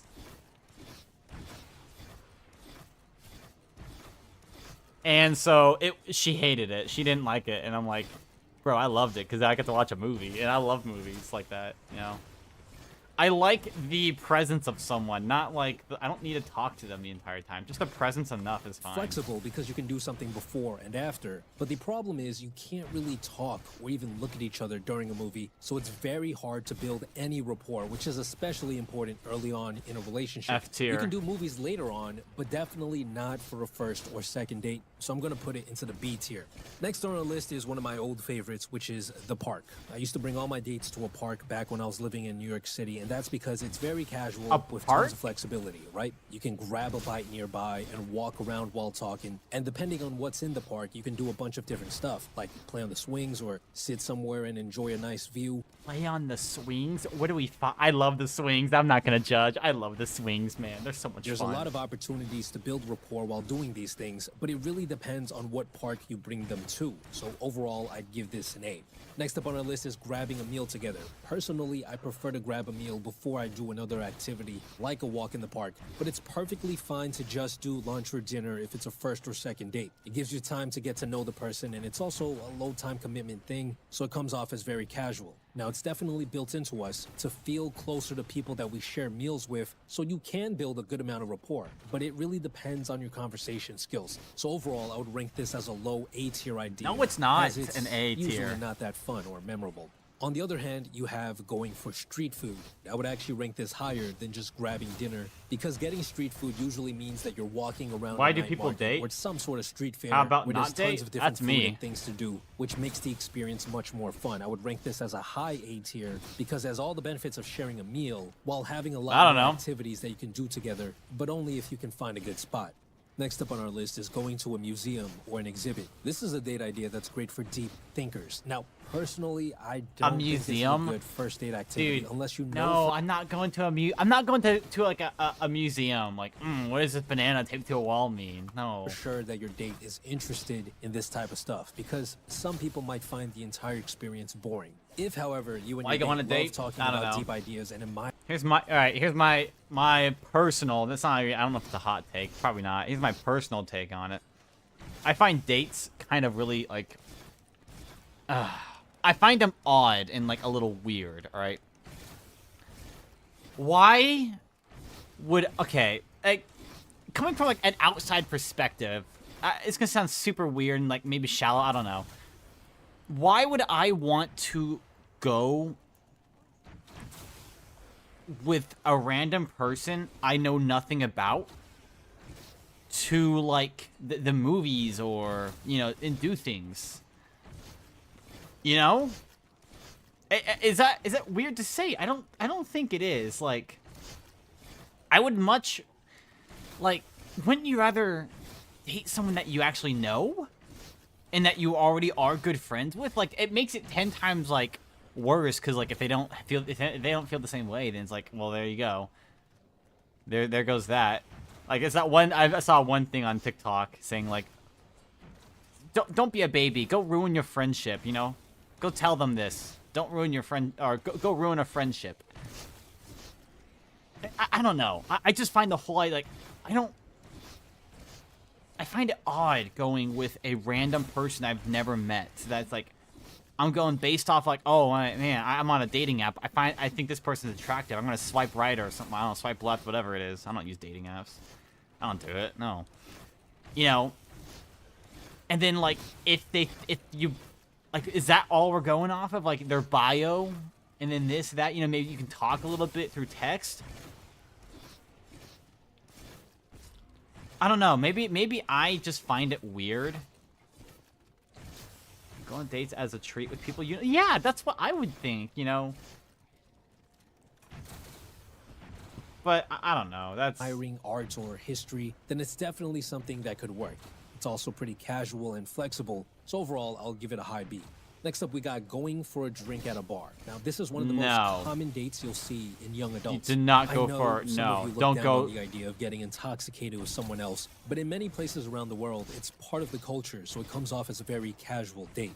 Now, alcohol lowers inhibitions, so it'll make both of you less anxious. This often leads to more playful touching and flirting, but you gotta make sure that you and your date are pacing yourself. Don't binge drink because you don't want to be put in a situation where you Binge or your drinking. date get too drunk. 1 to 3 drinks for the Binge drinking for a first date? That's a good idea. night is ideal. Now, personally, I would rank this in the mid A tier as it's a perfectly fun date idea at any point of a relationship, but only if you and your partner are open to social drinking.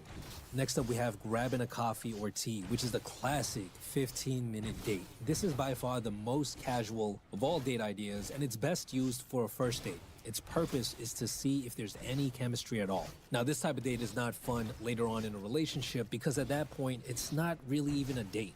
I'm putting this into the low A tier because Get a it's coffee to see if there's chemistry? But, like, here's the thing, though. If you go on a date with someone you already know and yet you're friends with, there's no need for that part. Again, it's so much riskier. High risk, high reward, though. something that you can use early on in any relationship. It's the most casual of all dates, and it's a very flexible date idea that allows you to transition into something else later on in the day if there is chemistry. Next up, we got pottery or some sort of crafting activity. Okay, that actually sounds fun. Like, going to a pottery or something that you both don't know at all how to do, that would be fun. Where you and your partner go somewhere and make something together. This is quite the time investment because it can take a few hours to make whatever it is that you're trying to make, and you also have to be quite focused on what's happening in front of you. Now, there is some room to build rapport. You can joke around about whose cup looks better, but for the most part, you'll be focused on what's happening in front of you. Overall, I'd give this a mid-B tier. It's a decent date idea, but only later on in a relationship. There is the added bonus of creating something together that will remind you of the date. I once made a bowl with my girlfriend, and we still use it to this day, and every time we eat from that bowl, it brings back some fond memories. Similarly, we have the cooking class date, which is something that I've gone on multiple times. It's basically the same as a crafting cooking date. class? Personally, I like this more because I like to compete with my girlfriend to see who's the better chef, but overall, everything is about the same. So I'm giving it a slightly higher B tier, right above. I'm a very competitive person by nature. I am extremely competitive on everything. So, Crafting. Next up, we have ice skating. This is a somewhat casual date idea that's great at building rapport because most people are not great at skating, which means there's the potential for a lot of light touching if you or your partner I is don't a like newbie. he says that You hold light their hand to steady touching. their balance. You can stay by them as a safeguard if they're about to fall, stuff like that. And usually you'll find skating rings in or near malls, which gives the added flexibility of doing something before or after the date. So overall, I'm gonna rank this as a mid-A tier. It's not something that you usually do for a first date, as it is a sort of mental commitment, especially if they've never done it before, but it is pretty good for a second date onwards, in my opinion, as it can lead to a very fun and memorable experience. Next up, we got going to a sports event. This is similar to going to the movies, as your focus is on the event. No, I in front would of not you. go to a But there sports is event. this added bonus of feeling the energy of the crowd, which does not happen at the movies. This does make it more fun, but only if you and your date are both fans of the sport. This Yeah. thing is a pretty big time commitment, so overall, And I'm gonna fans of the rank same it as team. a B tier idea. It's slightly higher than movies because you can build more rapport, and it's also a more memorable experience. Not having the best now, before thing. we rank the next date idea, I'd like to give a quick shout.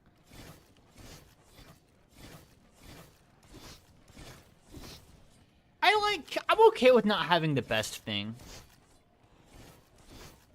It's something I'm okay with. I don't mind not having something that's like absolutely the best.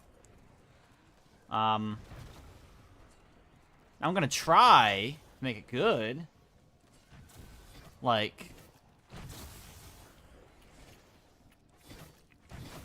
I don't know. I have to think about that one actually. Shout out to the sponsors of today's video, and they'll have to go. care Spatial about the improvement pill sponsor. today. Going to the park, but there's usually more stuff to do at zoos. But it does feel slightly less casual Going than to the park. zoo? Maybe it's the fact that you have to pay to go in, or because you have to wait on lines. But overall, it's still a great spot in my opinion. So I'm giving it a slightly lower ranking than the park.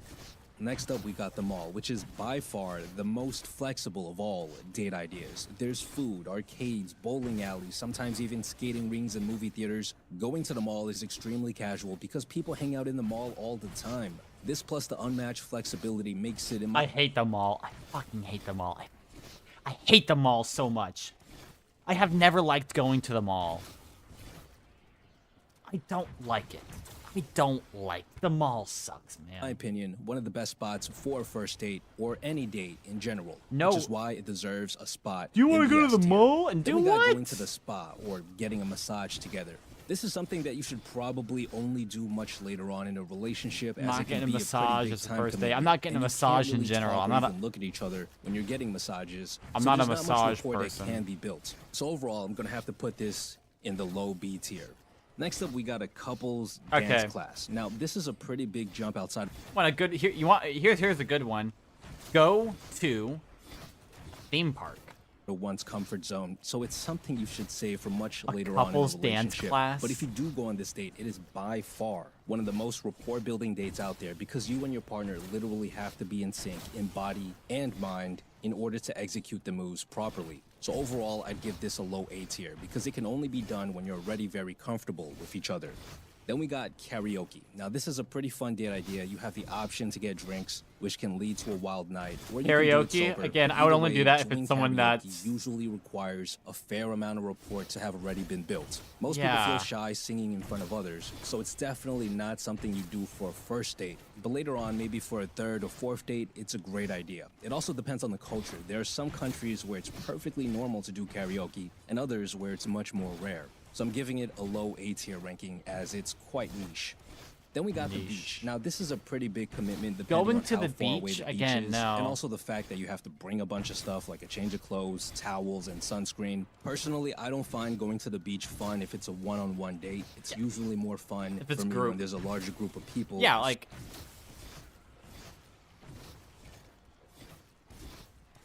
What do you even do at the beach? Like, I would build a sand castle, but that's like the cool. That would be cool, I think. Building a sand castle. So I'm giving it a I haven't done high that, B like, tier, in as so it's long. a bit harder to pull off, and definitely not for a first date unless you literally live next to a beach. Or if there's Swim? something I don't like like an amusement swimming, I'm park not gonna next to lie. it that you can go to. Which brings us to the amusement park. Now, this is by far one of my favorite date ideas. This is the these best days. date idea. It is a pretty big time commitment, so you shouldn't really use it for a first date. But it scores high in all Here's three what of the people other don't- aspects. It's People don't. I think something that needs to be taken into account here is how much of the date idea, how much of a buffer is there? Like going to an amusement park, there's a lot of buffer room there. Like, you know what can break up the odd, weird silence of, getting to know someone for the first time? A roller coaster, going in a loop-de-loop. I would say that can do it. It's extremely fun with tons of flexibility because there's endless things to do and there's plenty of time to talk while you wait for rides or eat. And even though it's usually a huge time commitment, it does come off as extremely Yeah, I'm not casual and a playful huge- because it's essentially a giant playground. It is. It's a big giant playground. That's right. No, I'm not a huge on. So I have, I'm a redhead and all that. So I just generally don't like going out in the sun too much. Like if I go out in the sun, I never take my shirt off, and it's because, well, I'm gonna burn. Yeah, it's like sunscreen works, yeah, but like not that well still.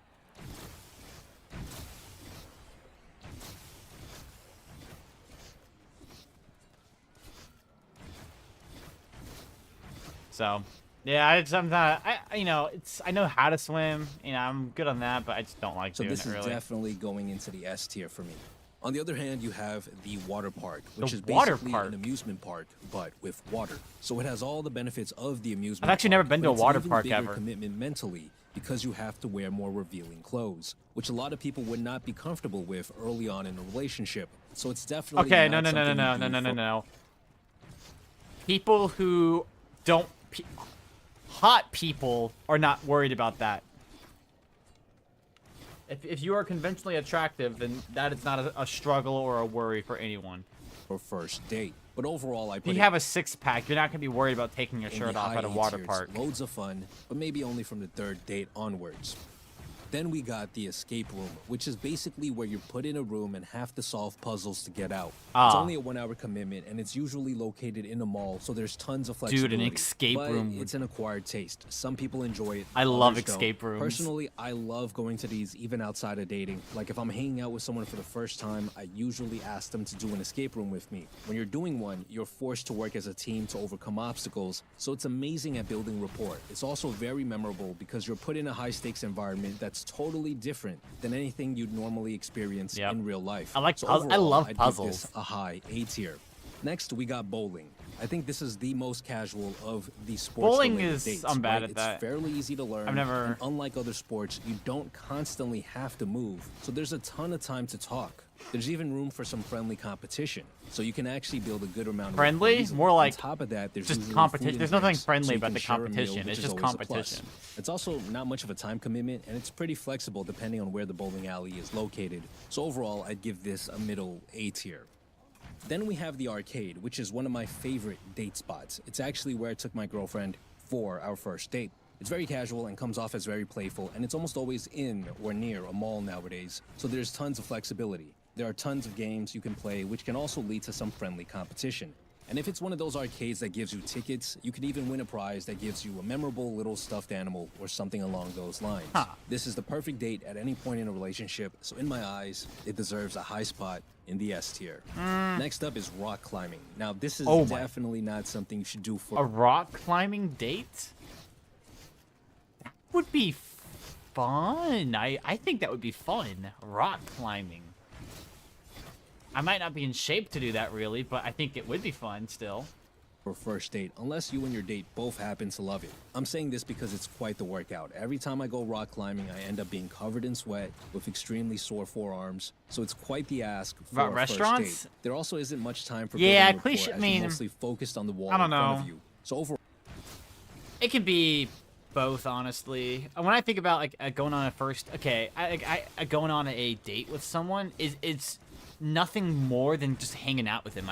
In my eyes, the only reason it's considered even a date at that point is just because there is a romantic interest. That's like the only difference in it, is that both parties know there's a romantic interest. I'm putting this in the mid B tier. Literally just mind games. Then we got clubbing. Now, personally, I love going to the club, but it's one of those things that only certain people like. Usually those who enjoy crowds, drinking socially, or dancing. If your date isn't really into any of Without that, dates, then you are there right. better options out And I still think, I don't know, getting to know someone for the first time by doing a date is such a weird thing to do. I don't know. there. But if they are, then it's one of the funnest ways to end the night. There's tons of flexibility because you can do a bunch of stuff Yeah, I don't know if I like clubbing. I've never gone. I'll be going soon. We'll see. before going to the club, like grabbing dinner together. When you're at the club, there's tons of rapport you can build, tons of light touching that occurs from dancing together. Overall, it's not great for a first date, but from the second date onwards, it can be quite fun. So I'm putting it in the A tier. The same goes for a party. We're talking about something like a house party. Now, the main difference between this and clubbing is that people at house parties usually know each other. So it requires even more of a mental commitment from your date to want to go with you, assuming they don't know anyone there. So it's something Yeah. you shouldn't do until much later on in a relationship, which is why I'm putting it in the low A tier. And then we got going to a comedy show or some sort of live show, which is sort of like a movie, but a bit less casual, but also a bit more memorable, especially if the comedian points you out and makes fun of you as a couple. Overall, I think this is better saved for later on in the relationship where you don't have to talk as much, but can enjoy some laughs together. I'd actually rank this slightly lower than the movies because it's less casual and a bit more of an acquired taste. Next up, we got a couples painting class. Now, in my eyes, this is No. basically the same as crafting, as you're focused on what's happening in front It of could you. be fun, and you end but- up with a piece of art that you can hang up on your wall for the memories. Although I'll place it slightly higher than crafting because it's usually less of a time commitment. Then we got an interesting one, which is inviting them over. This is incredibly hard to pull off for a no, first I date would- because it requires a lot of trust. I would not but from do the that, second ever. date onward, it's definitely doable. Now, whenever you bring someone over, you're sharing the intimate part of your life with them. You're showing them what type of person you are. So it's very memorable and it builds a ton of rapport. There's also a ton of flexibility depending on what you decide to do in the house. You could cook a meal together, play games together, or even Netflix and chill. So overall, I placed this in the low S tier Netflix and because chill, it's one of I the don't most like that, intimate nope. dates, but it That's not usually one of the- requires several dates before your partner is comfortable doing this. Then we got canoeing or kayaking or any other water sport That would be fun. Canoeing. like this.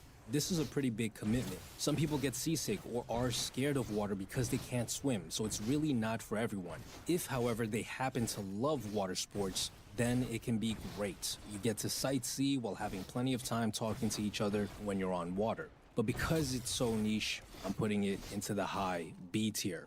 And then we got camping or going on a road trip. Both of these are huge time commitments that require a lot of trust, so they're only viable much later on in a relationship. If you do go, it can be quite fun, but you have to make sure you plan ahead and bring a ton of things to do. It's very memorable and great at building rapport because you're basically surviving together, so I'm placing it in the low A tier because it's such a huge commitment.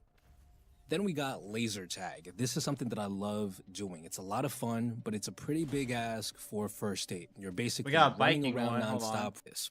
Next up, we got biking. This is a somewhat casual thing you can do. You both rent some bikes and bike around the city. This allows you to be pretty flexible because you can visit multiple spots and do different things like eat or sightsee. If you plan out a few locations to go to, then this can be quite the enjoyable date. So I'm putting it in the mid A tier.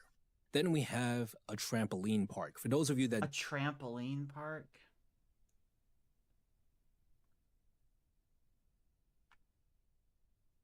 Huh. Okay, I'm done. I'm tired. I gotta go to bed, man. I'm struggling.